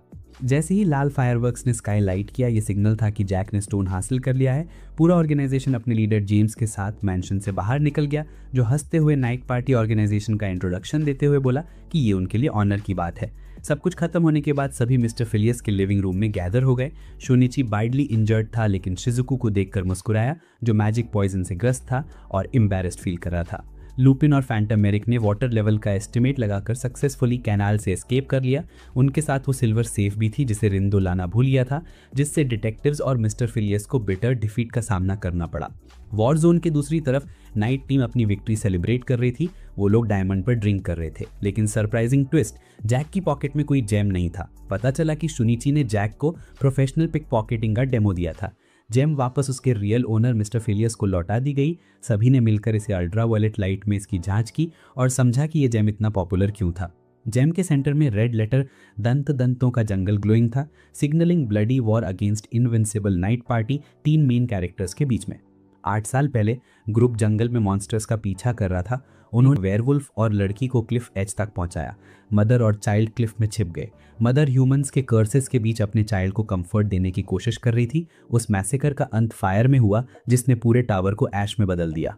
अंदर की तस्वीर कुछ ऐसी थी जैसे एक माँ अपने बच्चे को गले लगाए हुए हो और उसे प्रोटेक्ट कर रही हो। उसकी आंखों में घृणा और डर दोनों ही झलक रहे थे। उसी समय हमारे शुनिची और 2 खूबसूरत महिलाएं ईस्टर्न जर्मनी की ओर जा रही थीं। उनका रास्ता विलेनडॉर्फ गांव की तरफ था, जिसका नाम सुनते ही लगे जैसे दूर से किसी की चीख सुनाई दे रही हो। रिंडो को भी अंदाजा था कि जेम्स का ऑर्गेनाइजेशन भी इसी गांव की तरफ बढ़ रहा है। शुनिची ने उत्सुकता से पूछा, क्या तुम्हारा कभी वेयरवुल्फ से सामना हुआ? रिंडो ने कामली बताया कि उसकी इनकाउंटर 150 साल पहले एक वेयरवुल्फ से हुई थी। लेकिन सबकी सोच के उलट ये वेयरवुल्फ्स वाइल्ड बीस्ट नहीं, बल्कि एक्सट्रीम ही इंटेलिजेंट क्रीचर्स थे। वो ह्यूमन से कम्युनिकेट कर सकते थे और हाइड होने में भी माहिर थे। उनके 3 फॉर्म्स थे, ह्यूमन, बीस्ट और बीस्ट ह्यूमन हाइब्रिड, और ये किसी भी फॉर्म में आसानी से ट्रांसफॉर्म हो सकते थे। ह्यूमन फॉर्म में वो नॉर्मल ह्यूमन से ज़्यादा अलग नहीं दिखते थे और सिंपल नाइफ से हमला किया जा सकता था। इस पर शुनिची ने तुरंत क्यूरियोसिटी भरे सवाल के साथ पूछा, क्या कोई ऐसा फॉर्म है जिससे उन्हें नॉर्मल नाइफ से नहीं मारा जा सके? रिंडो ने जवाब दिया कि हाँ, बीस्ट ह्यूमन फॉर्म में उनकी सेंसेस सुपर शार्प होती हैं और वो बेयर्स जितने बड़े हो सकते हैं। उनकी स्किन स्टील जैसी हार्ड होती है और बुलेट्स भी पेनिट्रेट नहीं कर पाती। उनकी हंटिंग इंस्टिंक्ट्स इतनी स्ट्रांग होती हैं कि वे अपने टारगेट्स का पीछा दुनिया के कोने कोने तक कर सकते हैं। शुनिची वेयरवुल्फ्स की ताकत देखकर इम्प्रेस्ड हुआ। उसने सोचा, क्या इनके भी कुछ वीकनेसेस हैं? रिंडो ने एक मुस्कान के साथ कहा, शायद प्याज, क्योंकि भेड़िए भी डॉग्स की तरह होते हैं। चलते चलते उनकी मुलाकात एक व्हाइट हेड ओल्ड मैन से हुई, जो लुइस नाम की लड़की को खोज रहा था। शुनिची ने जब ग्रीटिंग किया तो बूढ़ा हेनेमैन ज़्यादा फ्रेंडली नहीं था और अपनी गन निकालने ही वाला था। लेकिन जैसे ही उसे पता चला कि ये लोग मॉन्स्टर इन्वेस्टिगेटिंग डिटेक्टिव्स हैं, उसने तुरंत मदद मांगने की कोशिश की। गांव में एक लड़की को एक वेयरवुल्फ ने एब्डक्ट कर लिया था। विलेनडॉर्फ में प्रवेश करते ही डिटेक्टिव टीम का स्वागत मिक्स्ड रिएक्शन से हुआ, कॉशियस और थोड़ा अनईजी। विलेंडॉब एक पुअर विलेज था, न कोई स्कूल न कोई हॉस्पिटल और गेस्ट्स भी कम ही आते थे। गांव की सबसे यूनिक चीज बस एक शानदार वाटरफॉल थी। रिंडो ने गांव में मिसिंग पर्सन के बारे में पूछा, लेकिन ऐसा लग रहा था कि ओल्ड मैन ने जैसे कई लोग पहले शिजुको को रिंडो समझ लिया। धीरे धीरे उन्होंने गांव के हेड की सबसे बड़ी बेटी नाडिया 15 की कहानी बताई। वो स्प्रिंग सीजन में लापता हो गई थी। अगले दिन उसकी बॉडी जंगल में गंभीर डिफॉर्मिटीज के साथ मिली। सभी ने कंक्लूड किया कि नॉर्मल वुल्व्स ऐसी ट्रेजेडी नहीं कर सकते, और यहीं से ये कहानी और सस्पेंसफुल हो जाती है। ये कोई वेयरवुल्फ ही हो सकता था। ठीक 4 महीने बाद उसी फेरीमैन की बेटी फिन भी गायब हो गई और उसकी लाश बहुत बैडली इंजर्ड मिली। फिर 4 महीने बाद एक फ्लोर मिल वर्कर की 13 साल की बेटी का भी यही फेट हुआ।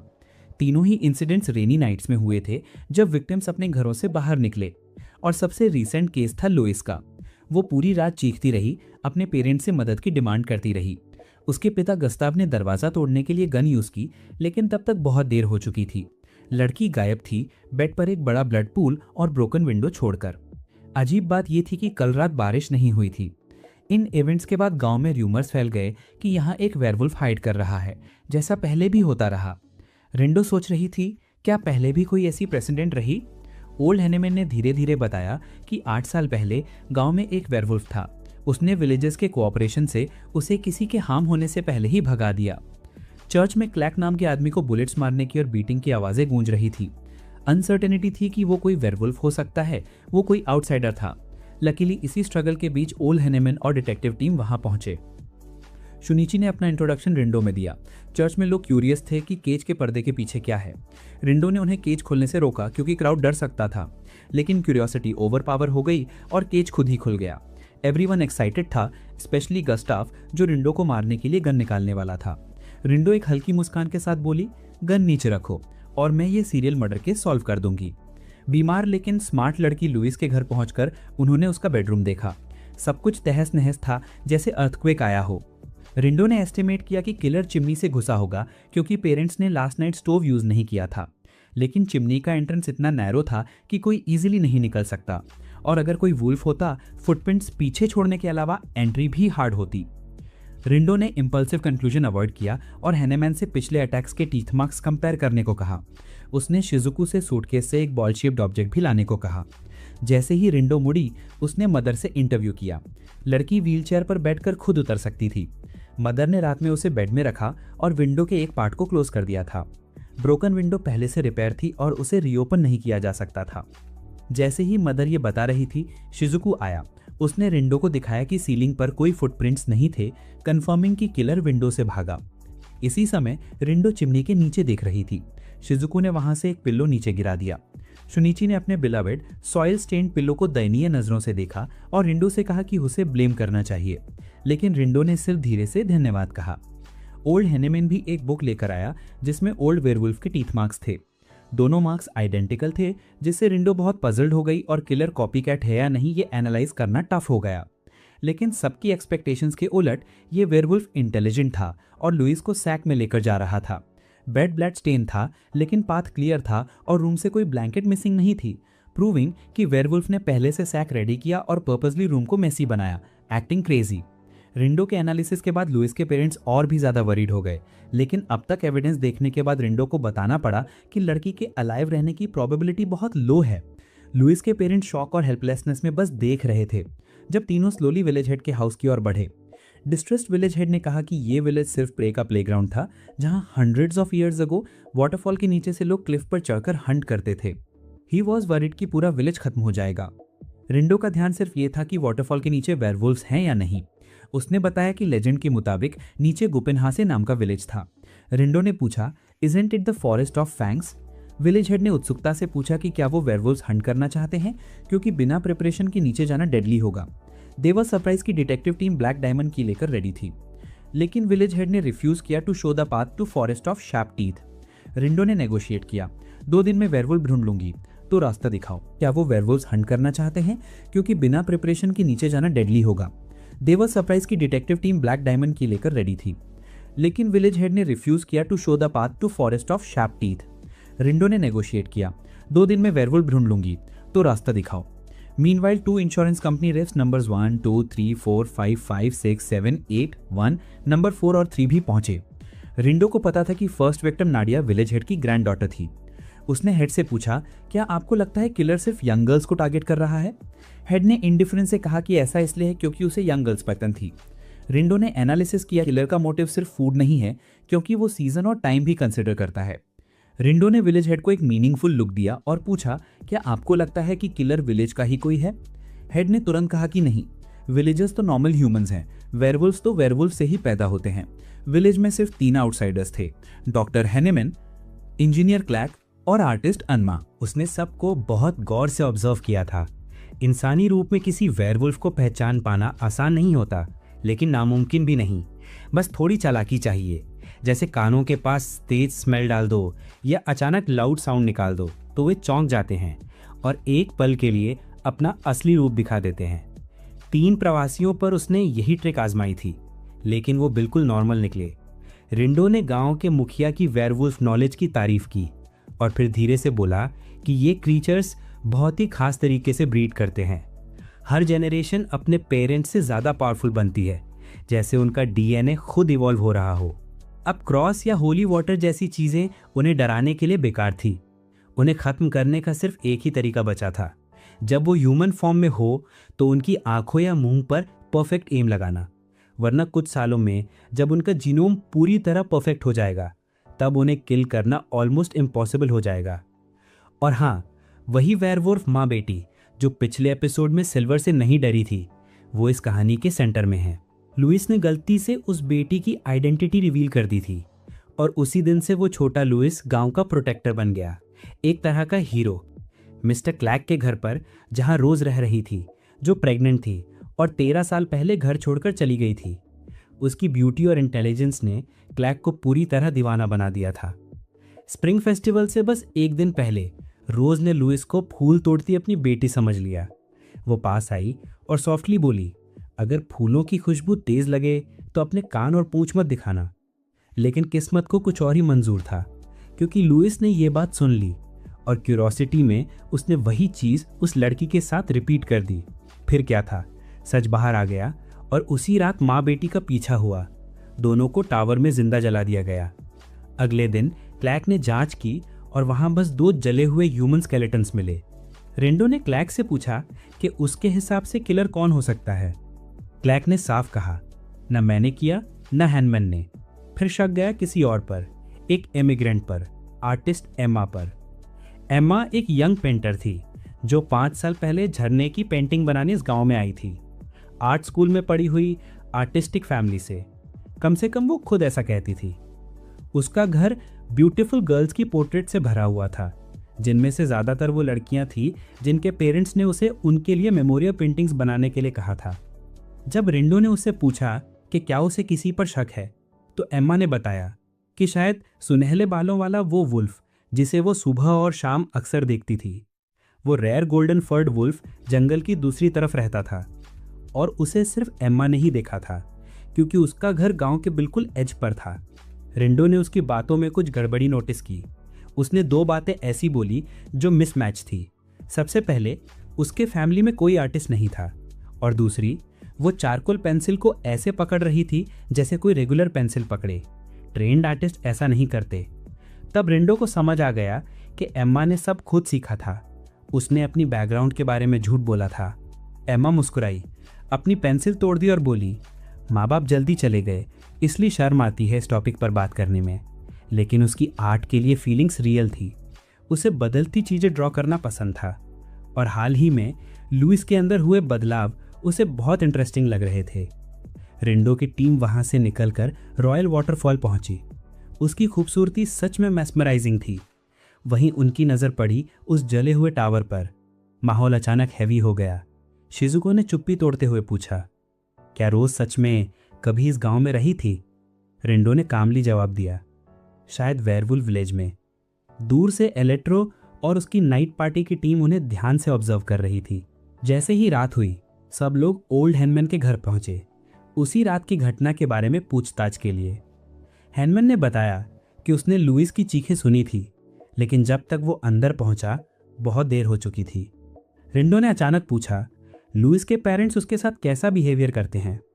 हैनमैन कुछ बोलने ही वाला था कि रिंडो खुद बोल उठा, उसकी व्हीलचेयर के आर्मरेस्ट और फुट पैडल बहुत पुराने हैं, लेकिन पुश हैंडल एकदम नया है। इससे साफ था कि उसके पेरेंट्स उसे रेयरली सपोर्ट करते हैं।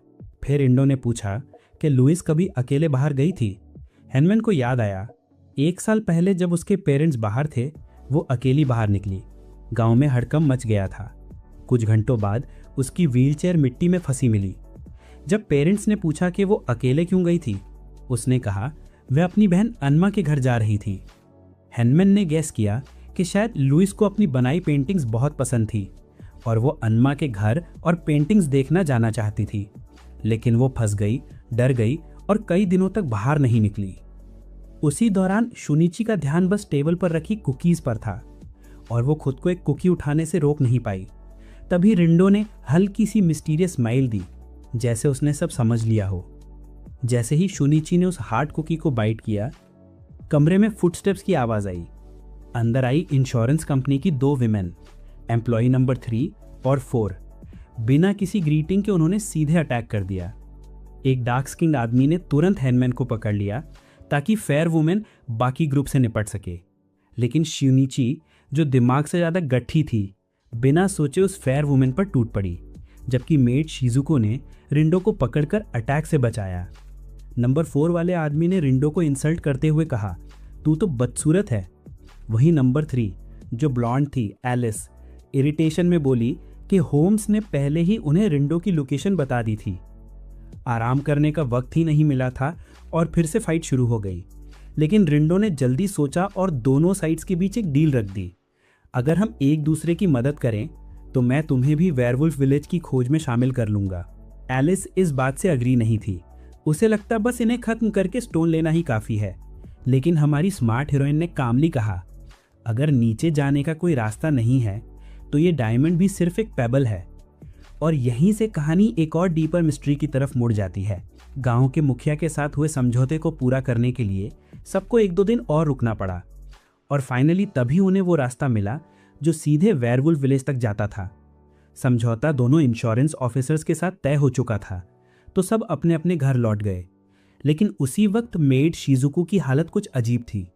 वो मजबूर थी रिंडो और शुनिची को किस करते देखने पर। सीन खत्म होते ही उसने रिंडो को कस के हक किया और उसे वापस केज में ले गई, उस ऑकवर्ड किस वाली बात को पूरी तरह साइड में रखकर। फिर सबने फिर से लुया के मामले पर डिस्कशन शुरू कर दिया। रिंडो ने साफ कहा कि सबसे मेन क्लू वही विंडो है। ये सुनते ही शिजुको और शुनिची विंडो के दोनों तरफ खड़े हुए और जो उन्होंने देखा वो लिटरली शॉक कर देने वाला था। सामने नदी के उस पार अन्मा के घर को विलेजर्स ने चारों ओर से घेर रखा था। सब लोग उसे पकड़ने दौड़ रहे थे और अंदर अन्मा मानो पागल सी हो चुकी थी। गुस्ताव जोर से चिल्लाया। उसने अन्मा से पूछा कि उसने उसकी बेटी को क्यों ले लिया। अन्मा ने घबराकर जवाब दिया कि उसने उसे खा लिया है और वो बहुत टेस्टी है। गुस्ताव का दिमाग घूम गया। उसने गुस्से में गन निकाली और सीधे उस पर निशाना साध दिया। लेकिन अगले ही पल कुछ ऐसा हुआ जिसकी किसी ने उम्मीद नहीं की थी। वो आर्टिस्ट अचानक अपना शरीर मोड़ने लगा और देखते ही देखते एक मैसिव बीस्ट, एक इंसान और जानवर का मिला जुला रूप यानी वेयरवुल्फ में बदल गया। एलिस ने सिल्वर बुलेट चलाई लेकिन कोई असर नहीं हुआ। शुनिची और शिजुको ने कंबाइन अटैक किया। शिजुको ने अपनी शार्प सिल्वर बायोनेट से हमला किया पर वो भी बेअसर रहा। तब हमारे हीरो शुनिची ने डिसाइड किया कि वो इस गोल्डन हेड वेयरवुल्फ से अकेले लड़ेगा। पहले के मुकाबले शुनिची ने महसूस किया कि इस बीस्ट की ताकत और डिटर्मिनेशन दोनों इनसेन हैं। भीषण फाइट के बीच एलिस ने उसे पकड़कर लगातार गोलियां चलाईं, जिससे वेयरवुल्फ का ध्यान उसकी तरफ गया। ये मौका शिजुको के लिए परफेक्ट था।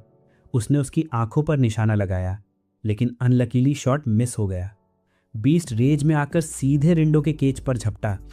मेड ने 1 सेकंड भी वेस्ट नहीं किया। वो पीछे भागी और अपनी सिल्वर बायनेट से केज को पकड़कर वापस किनारे पर फेंक दिया। वेयरवुल्फ भाग निकला लेकिन शिजुको खुद बैलेंस खो बैठी और ऊंचे वाटरफॉल में गिर पड़ी। शुनिची और रिंडो बस चीखते रह गए, helpless and shattered. Scene fade होता है और एक नए दृश्य में एक लड़की नजर आती है जो वुडन प्लेटफॉर्म पर रखे कास्ट आयरन पैन पर बैठी है। एक बूढ़ी औरत उसे नन कहती है और उसके प्रेग्नेंट पेट को देखकर कहती है कि उसने वंश विच्छेद करने की कोशिश की है, यानी किसी सेक्रेड रूल को तोड़ा है। वो औरत कहती है कि वो सिर्फ इसी गांव में रह सकती है, लेकिन लड़की आर्ग्यू करती है कि वो कहीं भी रह सकती है और अगर ऐसा है तो सबको यहीं रहना चाहिए। लेकिन इसलिए पहले कि वो कुछ और कह पाती, बूढ़ी औरत ने उसे जोर से धक्का दिया। सारे लकड़ी के बीम टूट गए और वो छोटी लड़की ऊपर से गिर पड़ी। कट होता है वापस शुनिची के ग्रुप पर। शिजुको को खोने के बाद पूरा ग्रुप डिप्रेशन में था। एलिस तो इतनी फ्यूरियस थी कि उसने तीनों मेन कैरेक्टर्स को खत्म करने का इरादा बना लिया था, क्योंकि उसे लगता था कि गांव के चीफ ने सबको धोखा दिया है। लेकिन तभी डॉन हुई, सूरज की रोशनी टकराकर छनकर आई और सामने का रास्ता साफ दिखा। जैगेड फैंग फॉरेस्ट का खूबसूरत नज़ारा था। शुनिची ने डायमंड निकाला उसकी जांच के लिए और सब उसी दिशा में निकल पड़े। अब वो सिर्फ 4 नहीं थे, द नाइट ग्रुप भी हरकत में आ चुका था। दूसरी तरफ लकी मेट शिजुको की आंखें खुली। वो एक इंसान और एक रेड वुल्फ के बीच लेटी थी। तभी एक वाइट हेड लड़की अंदर आई। उसका नाम नोरा था। उसने देखा कि शिजुको जाग चुकी है तो उसने साथ सो रहे दोनों को उठा दिया। कुछ ही पलों में वो रेड वुल्फ एक stunning red head woman vera में बदल गई। साथ ही में जेंटल सिस्टर कैरा भी उठ गई। वेरा किसी क्वीन नाम के आदमी को कॉल करना चाहती थी, लेकिन नोरा ने मना कर दिया, क्योंकि उसे पता था कि शिजुको क्रिमिनल नहीं है। असली अपराधी वो था जिसने पिस्टल के इस्तेमाल किया था। फिलहाल उन्होंने शिजुको के सारे वेपन्स जब्त कर लिए थे। असल में नोरा ने ही दोपहर को शिजुको को बचाया था, उसे वापस लाई और अपनी दोनों सोई हुई दोस्तों से कहा कि वो उसे वार्मथ दें। शिजुको को अजीब लगा जब नोरा ने उससे नैप लेने को कहा, जबकि वो रात का वक्त था। तब नोरा ने सॉफ्टली कहा, इंसानों की नाइट ही हमारी डे है। हाँ, वे सब वेयरवुल्व्स थीं और अब शिजुको वेयरवुल्फ विलेज में थी। लेकिन ये गांव भी शांति से नहीं था, क्योंकि वहां बारिश के मौसम में लगातार हत्याएं होती थीं। ये सुनकर शिजुको ने खुद को बर्ड केज डिटेक्टिव रिंडो की साथी के रूप में इंट्रोड्यूस किया। तीनों लड़कियां उत्साहित हो गईं और पूछने लगीं कि रिंडो कहाँ है। लेकिन जैसे ही शिजुको ने कहा कि रिंडो इंसानों के गांव से आने वाली है और जल्द ही यहाँ पहुंचेगी, उनके चेहरे का कलर ही उड़ गया। वो डर गईं और यहाँ तक कि उसे भगाने का भी सोचा। लेकिन जब शिजुको ने उनके साथ टी शेयर की और अपनी टी मेकिंग स्किल्स दिखाईं, तो माहौल बदल गया। उसकी बनाई नई स्पेशलिटी इतनी सूदिंग थी कि तीनों लड़कियां मुस्कुराने लगीं और उसने उन्हें खुलकर सब कुछ बताने पर मजबूर कर दिया। उन्होंने कहा, 1 साल पहले 4 महीने के गैप में बारिश के मौसम में 3 लड़कियों को लगातार मारा गया था। उनके चेहरे पर पॉइंट ब्लैंक गन शॉट था। विलेज के मैन यानी बीस्ट गैंग ने हत्यारे को ढूंढने की कोशिश की, लेकिन बारिश ने उसकी सेंट मिटा दी थी। सभी विक्टिम्स यंग लड़कियां थीं जो मारे जाने से पहले बेहोश कर दी गई थीं। शिजुको ने क्यूरियोसिटी से पूछा, ऐसी कौन सी गन है जो साउंडलेस होती है? वो बोली, अगर कोई इंट्रूडर सच में विलेज में है तो किसी को नोटिस क्यों नहीं हुआ? नोरा थोड़ी इरिटेट हुई। उसने पूछा, तुम्हारा मतलब क्या है? पर शिजुको ने कुछ नहीं कहा, बस जाने की परमिशन मांगी। बाकी दोनों लड़कियां घबरा गईं। उन्हें डर था कि बाहर निकली तो बीस्ट गैंग उसे पकड़ लेगी। इसलिए उन्होंने प्लान बनाया कि उसकी सेंट मिटाने के लिए किसी वाटर सोर्स का यूज किया जाए ताकि एस्केप सेफ रहे। फाइनल प्लान ये था, शिजुको ईस्ट की ओर लेक की तरफ जाएगी, जबकि नोरा वेस्ट साइड में बीस्ट गैंग को डिस्ट्रैक्ट करेगी। रेड हेड सिस्टर और ब्लैक हेड सिस्टर ने शिजुको को ड्राई ग्रास के ढेर में छिपाया और उसे ईस्ट की ओर पुश कर दिया। उन दोनों ने बात की कि यहाँ की लड़कियां कभी विलेज से बाहर नहीं जाती, और अगर जाती भी हैं तो बीस्ट गैंग उन्हें पकड़ लाती है, क्योंकि ये सब लड़कियां प्रीस्टेसेस थीं। 13 साल से ऊपर की हर लड़की को कॉलर पहनना पड़ता था, जो उनकी पहचान थी, और उन्हें विलेज एल्डर के ऑर्डर्स फॉलो करने होते थे। नोरा खुद 4 साल की उम्र में इस वेयरवुल्फ विलेज में भाग आई थी और अगले हफ्ते वो ऑफिशियली वुमन बन जाएगी। लेकिन जैसे ही वो दोनों बात कर रही थीं, अचानक उन्होंने सामने देखा बीस्ट गैंग खड़ी थी और अब सीन बदल चुका था। ओरिजिनल प्लान पूरी तरह उलट चुका था। कारा जल्दी से कुछ सोचती है और सबको बताती है कि उसे बस एक सोफा बनाना है, इसलिए वो ढेर सारी सूखी घास ढो रही है। लेकिन जैसे ही वो वहां से निकलने वाली होती है, अचानक वाइल्ड बीस्ट के गैंग का एक मेंबर उसके कार्ट के व्हील में स्टिक घुसा देता है और बस एक पल में कार्ट पलट जाती है। तभी सबको शॉक लगता है क्योंकि अंदर शिजुको छिपी होती है। गांव के लोगों ने इंसानी सेंट सूंघी और 1 सेकंड में वो लोग वेयरवुल्व्स में बदल गए। माहौल टेंशन से भर जाता है। शिजुको तुरंत पीछे की ओर जंप मारती है, एकदम फ्लेक्सिबल मूवमेंट के साथ। काम और कंपोस्ट मेड ने भी तुरंत रिएक्शन दिया। उसने नियर बाय पड़ा वेपन उठाया और हवा में स्पिन करते हुए काउंटर अटैक करने की कोशिश की। सीन सिनेमैटिक लग रहा था। हवा में डांस करते हुए शिजुको ने फाइनली सॉफ्टली ग्राउंड को टच किया। लेकिन प्रॉब्लम ये थी कि वो गांव के बीचों बीच लैंड कर चुकी थी। अब पूरा वेयरवुल्फ गांव उसे घेर लेता है। शिजुको को मजबूर होकर अपना वेपन नीचे रखना पड़ता है और अपनी फेट एक्सेप्ट करनी पड़ती है। उस गैंग का लीडर क्विन आगे बढ़कर पूछताछ शुरू करता है और कारा और वेरा से सवाल करता है। दोनों तो डर से कांप रही होती हैं, तो शिजुको खुद बोल पड़ती है, मैं यहाँ वेयरवुल्फ गांव को ऑब्जर्व करने आई थी। वो बताती है कि जब उसने दोनों लड़कियों को सूखी घास धकेलते देखा तो खुद को छिपाने के लिए अंदर घुस गई, लेकिन क्वीन इतना नाइव नहीं था। उसने तुरंत पकड़ लिया कि ये झूठ है, क्योंकि मेड ने गांव की ट्रेडिशनल आउटफिट पहनी हुई थी। इससे पहले कि कोई कुछ समझ पाए, गांव की बूढ़ी लीडर रया वहां पहुंच जाती है। उसने किसी की बात नहीं सुनी। बिना एक पल गवाए उसने डिसीजन दे दिया, शिजुको को मार दो। लेकिन वेरा ने हिम्मत दिखाई और उसने रया को रोका और कहा कि नोरा ने शिजुको को बचाया था। ये सुनकर रया थोड़ा रुक गई, क्योंकि नोरा का नाम गांव में रिस्पेक्ट से लिया जाता था। फिर उसने तुरंत एग्जीक्यूशन रोक दिया और कहा कि पहले पूछताछ की जाएगी। लेकिन इस गांव में इंटेरोगेशन का तरीका भी अजीब था, थोड़ा क्रीपी भी था।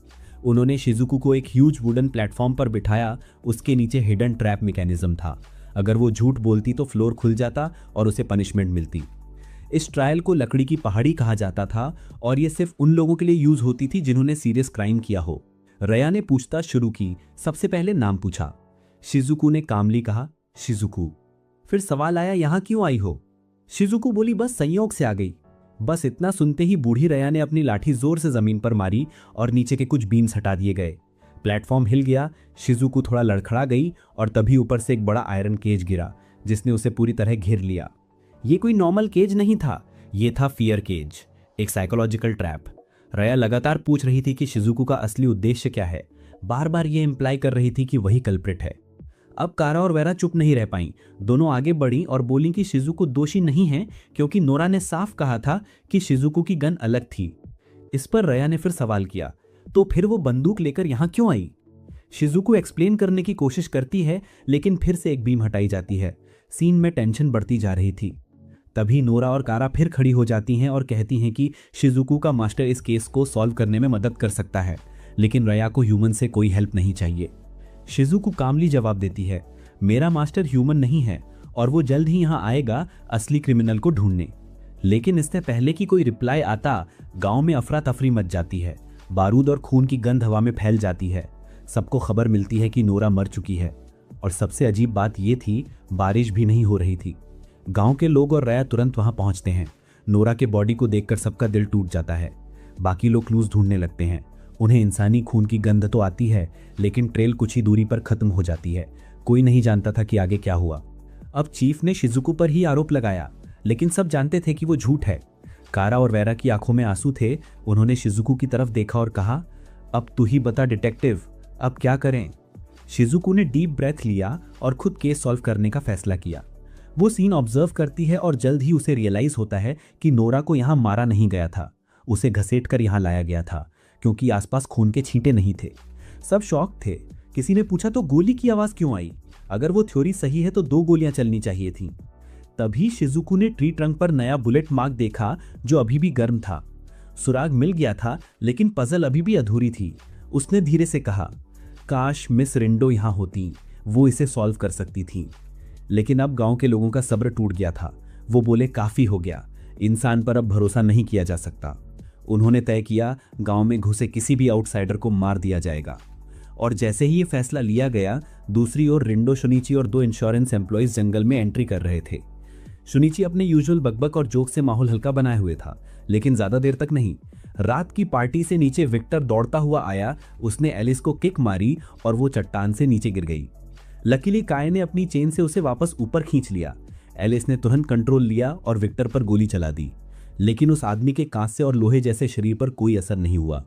सीन फिर से इंटेंस हो जाता है। विक्टर ने शिजुको को पकड़ लिया और दोनों क्लिफ से नीचे गिर पड़ते हैं। नॉर्मली लगता कि अब एपिक 1-on-1 बैटल होगा, लेकिन नहीं, दोनों सरप्राइजिंगली सेफली लैंड करते हैं। रिंडो धीरे से विक्टर को थैंक्स कहती है, क्योंकि उसने इंश्योरेंस एजेंट से उन्हें बचाया था। शुनिची उसे उठाकर जाने लगता है, लेकिन विक्टर उसे उठा लेता है और पूछता है कि वेयरवुल्फ गांव कहाँ है। रिंडो जवाब देने से मना करती है और दोनों के बीच फिर से कॉन्फ्लिक्ट शुरू हो जाता है। रिंडो कहती है शिजुको से दोबारा मिलने तक युद्ध विराम। विक्टर मान जाता है, लेकिन बदले में एक डायमंड मांगता है कोलैटरल के तौर पर। फिर वो शुनिची को टॉन्ट करता है, लेट पहुंचने के लिए ब्लेम मुझे क्यों दे रहे हो। शुनिची बस हंसकर वहां से चला रहा है। विक्टर फिर आराम से लेट जाता है, फ्रेश एयर का मजा लेते हुए, और धीरे धीरे नींद में चला जाता है। दूसरी तरफ गांव में नोरा का फ्यूनरल चल रहा था। माहौल बेहद हैवी था। शिजुको को कैद कर लिया गया था और वो बस एक छोटी सी खिड़की से फ्यूनरल देख पा रही थी। जंगल में उसी वक्त ब्यूटीफुल वुल्फ फॉर्म में वेरा धूप सेक रही थी। तभी उसकी नज़र रिंडो और शुनिची पर पड़ी। वो तुरंत दौड़कर वहां गई और जैसे ही उसने रिंडो को देखा, उसे इंस्टेंटली याद आ गया कि यही तो वही ब्लू हेड वुमन है, वही मिस रिंडो, वही डिटेक्टिव जिसके बारे में शिजुको ने बताया था। तो दोस्तों, सीन शुरू होता है यहीं से कि वेरा ने शुनिची के लिए एक ह्यूमन लाइक सेंट तैयार किया और उसे शिजुको से मिलवाया। और यार, ये रीयूनियन सच में बहुत ही इमोशनल था। रिंडो धीरे से पूछता है कि उसकी नौकरानी कहीं हर्ट तो नहीं हुई। शिजुको बस स्माइल करते हुए कहती है कि वो ठीक है और इस बार शुनिची बहुत यूजफुल साबित हुई। शुनिची को भी रिवॉर्ड देने का मन था, लेकिन शिजुको ने उसे पोलाइटली मना कर दिया। वहीं बाहर वाइल्ड एनिमल्स के गैंग ने एक अननोन स्मेल पकड़ी और तुरंत गैस कर लिया कि रिंडो आ गया है, तो वे सब वापस जेल लौट गए। इसी बीच रिंडो शुनिची से पूछता है कि क्या गांव में कोई आर्टिस्ट है जिसका नाम अन्मा हो, और यार उसे सरप्राइज हुआ कि ऐसा कोई नहीं था। अब जब उन्हें पता चला कि शिजुको अभी भी रिलीज नहीं हुई है क्योंकि वो वाइल्ड गैंग को उनको ढूंढने के लिए प्रवोक कर सकती है, तो उन्होंने उसे छोड़कर क्राइम सीन इन्वेस्टिगेट करने जाना पड़ा। जंगल में डीप तक दौड़ते हुए अभी भी पीछे से स्क्रीम और शाउटिंग की आवाजें आ रही थीं। रिंडो फिर शुनिची से पूछता है कि तुम्हारे पास कैंडल्स हैं। शुनिची बताती है कि उसके पास बस एक ऑयल लैंप है। रिंडो कहता है बस यही मेरी प्लान के लिए काम आएगा। उस पेड़ के पास से गुजरते हुए जिस पे गोली मारी गई थी, रिंडो शुनिची से कहता है कि वो ब्लड स्टेन्स ऑब्जर्व करे और उस वियर्ड रॉक के चारों तरफ एक्सप्लोर करे। पैक ऑफ वुल्फ्स आ गए, लेकिन रिंडो चिल था। बस शुनिची को रॉक के चारों तरफ चेक करने को कहा। वुल्फ्स आते हैं लेकिन उन्हें कोई नहीं दिखाई देता, क्योंकि हमारी फीमेल डिटेक्टिव की एक्यूरेट इन्फो की वजह से शुनिची और रिंडो सेफली केव में डिसेंड कर पाए। और यहाँ एक इंटरेस्टिंग ट्विस्ट है, गन शॉट की कोई आवाज नहीं आई और वुल्फ्स कल्प्रिट की सेंट पकड़ नहीं पाए। क्लियर था कि जगह साउंड प्रूफ और सील्ड थी। ब्लड ट्रेल फॉलो करते हुए उन्हें मिली एक ओल्ड स्टाइल पिस्टल जो कि गुस्ताव की लॉस्ट गन थी, और साथ में एक ब्लड स्टेन्ड बैग भी, प्रोबेबली वही बैग जिसका यूज विक्टिम को ले जाने के लिए किया गया था। ब्लड ट्रेल फॉलो करते हुए नाइट की बटरफ्लाइज उनके चारों ओर मंडराकर एक थिक पाउडर की लेयर छोड़ गईं। शुनिची ने देखा एक वियर्ड ब्लड पूल, और रिंडो एक्सप्लेन करता है कि अगर कोई ऊपर से खड़े होकर किसी स्लीपिंग पर्सन पर शूट करे तो वैसा ही ब्लड पैटर्न बनेगा। केव के दूसरे कॉर्नर में कुछ सिंपल गोल्ड और प्राइवेट बिलोंगिंग्स मिले। वॉल बेस पर 551 डिफरेंट मार्क्स और फांसी स्थगित करो लिखा हुआ था। इधर ह्यूमन विलेज में लुइस का डेड बॉडी मिला। केव में दोनों डिटेक्टिव्स को अन्मा का भी शव मिला, जिसकी नेक पर फेटल वुंड था। रिंडो ने मिस्टीरियस स्माइल दी। लग रहा था कि दोनों केसेस कनेक्टेड हैं। केव के अंत तक पहुंचते पहुंचते वे बर्न टावर तक पहुंचे और सिर्फ 2 घंटे लगे। मिस्टर हेरनमैन उनसे मिलते हैं और लुइस के बॉडी के बारे में बताते हैं। यहां से स्टोरी और डार्क हो जाती है। रिंडो ओपनली रिवील करता है कि लुइस के पेरेंट्स ने अपनी बच्ची को विलेज की गॉडेस बनने से पहले ही अबैंडन कर दिया था। जो दिन लुइस जंगल में फ्लावर्स तोड़ रही थी और रोज से मिली थी, वो सिर्फ इसलिए क्योंकि उसके पेरेंट्स उस बर्डन से एस्केप करना चाहते थे। लिटिल गर्ल को जेस का ट्रूथ रिवील करना पड़ा ताकि वो अडॉप्ट होने के लिए अपनी यूजफुलनेस प्रूव कर सके और ये भी छुपा सके कि पेरेंट्स ने उसे एक्चुअली अबैंडन किया था। केस समझते हुए रिंडो कहता है कि उन्हें विलेज लौटना चाहिए। वे वेयरवुल्फ विलेज लौटने के लिए केव से बाहर निकलते हैं, लेकिन अचानक 2 इंश्योरेंस एम्प्लॉइज ने सब कुछ देख लिया। उन्होंने पूरे ह्यूमन विलेज को वेपन्स के साथ लेकर सारे वेयरवुल्फ्स को एलिमिनेट करने का डिसाइड किया। वेरा को पता चला कि शिजुको की गन मिसिंग है। उसने कस्टडी ऑफर की ताकि वाइल्ड गैंग का कोई मेंबर उसे ढूंढ ना पाए, लेकिन ऑब्वियसली ये सिर्फ एक क्लेवर ट्रिक थी। वेरा हमारी हीरोइन और रिंडो को शिजुको रेस्क्यू और उसकी गन वापस करने के लिए गाइड करती है। मीनवाइल कारा हैरान है क्योंकि वीविंग रूम में सभी अनकॉन्शियस हैं और वैम्पायर लेडी उसे कंट्रोल करने की कोशिश करती है, जिससे वो भी अनकॉन्शियस हो जाती है। वाइल्ड गैंग को ये ट्रिक कैच हो जाती है और क्विन डिसाइड करता है कि पूरे मेन टीम से निपटना होगा। नाइट पार्टी में विक्टर और अल्टर रिलैक्स होकर बातें कर रहे थे, जबकि शुनिची बिल्कुल भी रिलैक्स नहीं था। उसे 3 पावरफुल वुल्फ्स को हैंडल करना था, लेकिन मेन कैरेक्टर की स्ट्रेंथ के हिसाब से शुनिची के लिए सिर्फ 3 नहीं बल्कि 30 वुल्फ्स भी कोई इशू नहीं थे। उसने हर वुल्फ को प्यार से एक पंच मारा और तीनों अनकॉन्शियस हो गए। रिंडो ने नोटिस किया कि वुल्फ्स की स्क्रीम्स नहीं आई, मतलब उसकी प्लान सक्सेसफुल रही। वेरा को नॉर्थ ईस्ट से एक वियर्ड स्मेल आती है, लगता है ब्लड की। जब दोनों इंश्योरेंस एम्प्लॉइज वेयरवुल्फ विलेज का मैसेकर करके खुश हो गए तो उन्होंने पूरे ह्यूमन विलेज को भी अटैक कर दिया और आग लगा दी। वुल्फ्स की मदर और चाइल्ड को फायर में फेंकते हुए मिस्टर हेनेनमैन स्टन्ड थे, जैसे उन्हें प्रीमोनिशन हो गया हो। बट ह्यूमन विलेजर्स और ये एम्प्लॉइज ही एनिमीज नहीं थे। विक्टर और अल्टर ने अपने एंसेस्टर से मिलने के लिए डजन ऑफ वेयरवुल्व्स भेजे। फियर से विलेज हेड रिया ने सबको एक क्राउड में इकट्ठा कर लिया। यहाँ रिंडो शिजुकू को कारा ढूंढने का ऑर्डर देता है और खुद वेरा के साथ काम करती है।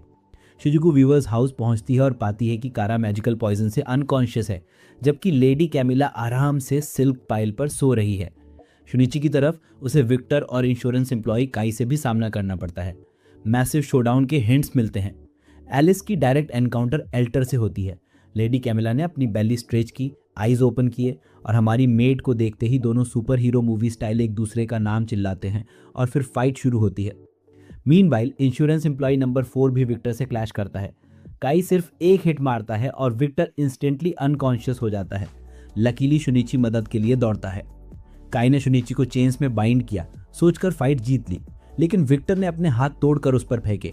काई स्टैगर करता है और शुनिची एक्सप्लॉइट करते हुए एक फास्ट किक लगाता है, जिससे एम्प्लॉय सीधे ट्री ट्रंक से टकराकर गिर गया और आगे फाइट में अनेबल हो गया। शुनिची ने हीरा वापस मांगा और विक्टर ने उसे देने में फुल कोऑपरेशन किया। हमारे हीरो रिंडो अपने बॉडी की सिचुएशन के बारे में पूछने बैठता है। विक्टर धीरे से बताता है कि वो अभी भी सुरक्षित है, बहुत अच्छे से प्रोटेक्ट किया गया है और लंदन HQ में रखा गया है। और वो ऐड करता है कि अगर कोई उसे वापस पाना चाहे तो फाइट करने का स्वागत है। एलिस की तरफ से देखा जाए तो वो एल्टर की एंडलेस नीडल्स के सामने थोड़ी वीक लग रही थी, लेकिन अपनी इंटेलिजेंस से उसने तुरंत एक स्पेड उठाया और उस पर शूट करने की स्ट्रैटेजी बनाई और रीडायरेक्टेड बुलेट्स भी सही टारगेट पर लगी। दूसरी तरफ वो टॉप्ड गाय गिर गया। शिजुकू की साइड में लेडी कैमिला के साथ सिल्क बैटल भी बेहद टेंस था। शिजुकू ने एक हार्ड लेसन सीखते हुए सारे ब्यूटीफुल सिल्क को डिस्ट्रॉय करने के लिए एक डिसाइसिव स्ट्राइक की। शिजुकू कैमिला के मैजिकल पॉइजन से बेहद अलर्ट थी। कैमिला को यह पता था, इसलिए उसने शिजुकू से कहा कि अगर वो एक बार बाइट करे तो शिजुकू उसके पॉइजन से इम्यून हो जाएगी। शिजुकू को शक था और पूरी तरह विश्वास नहीं हुआ, इसलिए उसने बहुत केयरफुल फाइट की। लेकिन अल्टीमेट गोल ये था कि वो डिसाइसिव लेडी कैमिला से अपना कॉन्फ्रंटेशन खत्म करे, इसलिए उसने ब्लैंकेट बिछाया और कैमिला पर फायर किया। कैमिला शिजुकू की थाई पर एक क्लीन वुंड भी लगा पाई, लेकिन वैम्पायर लेडी के वर्ड्स के अकॉर्डिंग शिजुकू पर कोई असर नहीं हुआ। हालांकि वेयरवुल्फ गर्ल्स जिनके पास मैजिक पॉइजन था, उन्होंने कैमिला की कमांड फॉलो की और शिजुकू को सर्कल में ले लिया, जिससे वो गिर गई और टेम्परेरली फाइटिंग कैपेबिलिटी खो दी। Meanwhile Camilla non lethal wound के साथ फिर से मौत तक फाइट करने का प्रॉमिस करते हुए वहां से चली गई। एलिस विक्टोरियस एक्सप्रेशन के साथ दूसरी तरफ टॉप गाय की बॉडी की इंस्पेक्शन करने गई। जब उसने टॉपी हटाई तो पता चला कि वो आदमी एक्चुअली एल्टर था। रियल एल्टर ने उसकी नेक में पॉइजनस नीडल इंजेक्ट की और फिर जीत के भाव से स्माइल की। मीनवाइल वेयरवुल्फ विलेज आग की लपटों में एनगल्फ हो गया था और उन्होंने ह्यूमन विलेजर्स को सराउंड कर लिया। शिजुकू, रिंडो और वेरा दोनों विलेज के मीटिंग पॉइंट पर पहुंच गए, जबकि शुनिची को अलग मिशन दिया गया। रिंडो ने पूरे कॉन्फिडेंस से कल्प्रिट का पर्दाफाश किया। हिडन कल्प्रिट खुद को रिवील करती है। She was the golden wolf of the werewolf village, also called Nora, and human village की लुइस भी वही थी। एक्चुअली वही जेस थी जिसने सालों पहले आग से बचकर खुद को हाइड किया था। लुइस का डिसअपीयरेंस डेलिबरेट था। रूम पर डस्ट न होने से पता चला कि कल्प्रिट चिमनी से जंप नहीं कर सकती थी, यानी फोर्स्ड एंट्री नहीं हुई थी।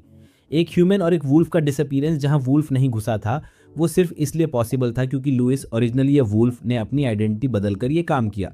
अब जब ये कंफर्म हो गया कि लुइस ही जेस है, तो रिंडो ने ये इन्फर किया कि अन्मा के डिस्गाइज में वुल्फ टीथ के फेक मार्क्स लुइस द्वारा लगाए गए थे और लुइस की मिमिक्री एक छोटी लड़की जैसी दिखने वाली बस जेस ही कर सकती थी। अब लास्ट नाइट नोरा की डेड बॉडी का क्या? केव में नाइट बटरफ्लाइज बेहद सेंसिटिव थे, लेकिन लास्ट नाइट वेयरवुल्फ विलेज में जो फेयर स्किन गर्ल की डेड बॉडी मिली थी, उसके क्लोथ पर कोई पाउडर नहीं था। ये कंफर्म करता है कि किलर ने डार्कनेस में काम किया और केवल वही वेयरवुल्फ कैपेबल था। और जिस वेयरवुल्फ ने लुइस को डिसअपियर किया या जो वेयरवुल्फ नोरा को लास्ट नाइट मार सकता था, वो नन्ही जेस ही थी। Last night found corpse Louise की ही थी, जो अलाइव जेस या प्रेजेंट डे नोरा जैसी दिखती थी। ये रीजनिंग इस बेसिस पर थी कि रियल लुइस केव में थी वॉल बेस पर मार्क्स थे और मार्क्स शॉर्ट डिस्टेंस तक ही खुदे थे क्योंकि लुइस ना तो स्टैंड कर सकती थी ना वॉक। ऊपर से लाइंग लुइस पर गॉन शॉट से बने वियर्ड ब्लड स्टेन्स के आधार पर इन्फ्रेंस था कि लास्ट नाइट नोरा की कॉर्प्स असल में लुइस की ही थी।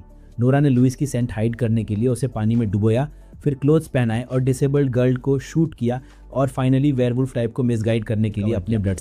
लुइस के लास्ट केस में उसने नोरा की कॉर्प्स को वेयरवुल्फ विलेज से ह्यूमन विलेज में ले जाकर उसे डिसमेंबर किया ताकि इल्यूजन बने कि लुइस पर अटैक हुआ है, और गन शॉट वुंड भी हाइड किया गया। कंफर्मेशन के लिए रिंडो और वेरा ने नोरा का कॉफिन खोदा और ताबूत अंदर से एम्प्टी था। रिंडो के एलिगेशंस पर नोरा ने कुछ नहीं कहा, सिर्फ प्रिटेंड करने के लिए कुछ बार कट किया। और ये ट्रेजेडी शुरू हुई थी बहुत पहले, 13 साल पहले। जेस की मदर रोज वियर्ड रूल्स के कारण वेयरवुल्फ विलेज छोड़ गई थी। 8 साल पहले जेस की मदर रोज आग में मर गई, लेकिन वो छोटी कॉर्प्स फॉक्स टावर में रही। जेस बच गई और नोरा नाम से वेयरवुल्फ विलेज में वापस आ गई। और उस छोटी बच्ची ने उन विलेजर से नफरत नहीं छोड़ी जिन्होंने उसकी मदर को वहां से भगा दिया, और ह्यूमन से भी जो उसकी मदर को मार दिया। तो उसने दिन रात प्लानिंग की। 1.5 साल पहले लुइस की डिसअपियरेंस की घटना इसलिए हुई क्योंकि नोरा ने खुद को उसकी जगह रखा। रियल लुइस सीक्रेट केव में ले जाई गई। केव में लुइस ने कभी भी लाइफ को हेट नहीं किया। वो खुशी खुशी नोरा के साथ उस विलेज से रिवेंज लेने में लगी रही। टाइम के साथ वो नोरा और लुइस दोनों नामों से रह रही थी। दिन में लुइस, नाइट में नोरा। अलग अलग टाइमिंग्स और टनल्स के कारण नोरा ने 6 मंथ्स तक सीखने और एक्ट करने के बाद पहला केस शुरू किया। सभी केसेस में छोटी गर्ल्स को टारगेट किया ताकि दोनों विलेजेस में डीप हेट्रेड पैदा हो। और लास्ट केस में लुइस का अबडक्शन और नोरा की डेथ। स्मॉल गर्ल ने डेलिब्रेट प्लान से लुइस का अबडक्शन एक्ट किया, लेकिन अचानक रिंडो अराइव हो गए, इसलिए उसने अपनी स्ट्रैटेजी चेंज कर दी। किसी और को टारगेट किया। चोजन पर्सन अनवा थी जिसे आर्टिस्ट किल किया गया था। बाद में नोरा ने उसका डिस्गाइज लिया और वेयरवुल्फ में ट्रांसफॉर्म हो गई। फिर नोरा छोटी एस्केप कर गई और शिजुकू को बचा लिया। ह्यूमन विलेज में शिजुकू पर फॉल्स एक्यूजेशंस ना लगें, इसलिए नोरा ने डेलिब्रेट कैप्टिव बनाया और जंगल में फेक डेथ ऑर्केस्ट्रेट की। नोरा ने कहा कि उसने ये सब शिजुकू को थैंक यू कहने के लिए किया, सिर्फ एक चाय के कप की वजह से। रिंडो ने ये डिड्यूस किया कि नोरा ने ऐसा दोनों विलेजेस में डीप हेटेड पैदा करने के लिए किया, और फिर डोर्स ओपन करके दोनों विलेजेस में फाइटिंग और मैसेकर ऑर्केस्ट्रेट किया। बीच में नोरा ने इंटरप्ट किया और कहा कि रिंडो अभी तक स्टोरी के फाइनल ऑब्जेक्टिव तक नहीं पहुंचे हैं। विलेज को बाय बाय कहने के लिए वापस चली गई। विलेज चीफ रिया ने दर्द में स्क्रीम किया और वेयरवुल्फ किंग से प्ली की कि नोरा को वापस बुला ले। नोरा केव में एंटर हुई और तुरंत शुनिची से एनकाउंटर हुई, जो उसे चेन से पकड़ने के मिशन पर थी। उसने उसे साइड में हटने को कहा, लेकिन शुनिची ने रिफ्यूज किया। थ्रेट देने के बावजूद प्लेफुल शुनिची बस रास्ता ब्लॉक करने में मजा कर रही थी। वेयरवुल्फ किंग की पावर से स्मॉल गर्ल ने इंस्टेंटली सभी कैंडल एक्सटिंग्विश कर दी। डार्क फाइट नोरा के फेवर में था, लेकिन शुनिची अपनी स्पेशल म्यूट एबिलिटी के कारण जैसे ही नोरा के बाल झड़े उसने तुरंत उसे चेन से बांध दिया। रिंडो पहुंचे और ask to release the girl. Female detective apologized for misunderstanding Nora's objective. Reveal हुआ कि नोरा ने ह्यूमन गर्ल जो रिजेंबल करती थी वेयरवुल्फ गर्ल्स को कैप्चर किया, डिस्टॉर्ट किया और ह्यूमन विलेज में उनकी फेक डेथ ऑर्केस्ट्रेट की, क्योंकि वो उनका फेट बदलना चाहती थी, उन्हें रिलीजियस ब्रीडिंग टूल्स के लिए नहीं। इससे पहले कि उनका फेट और ट्रेजिक हो, उसने 3 गर्ल्स को रिलीज किया। प्रिजन केजेस में फंसी महिलाओं के फेट से सिंपैथी रखते हुए रिंडो ने नोरा को जाने दिया। शुनिची ने पूछा कि क्या उसने डेलिब्रेट डिले किया दोनों विलेजेस को लेसन सिखाने के लिए। कोई आंसर नहीं मिला तो उसने आगे पूछा कि दोनों विलेजेस का क्या होगा।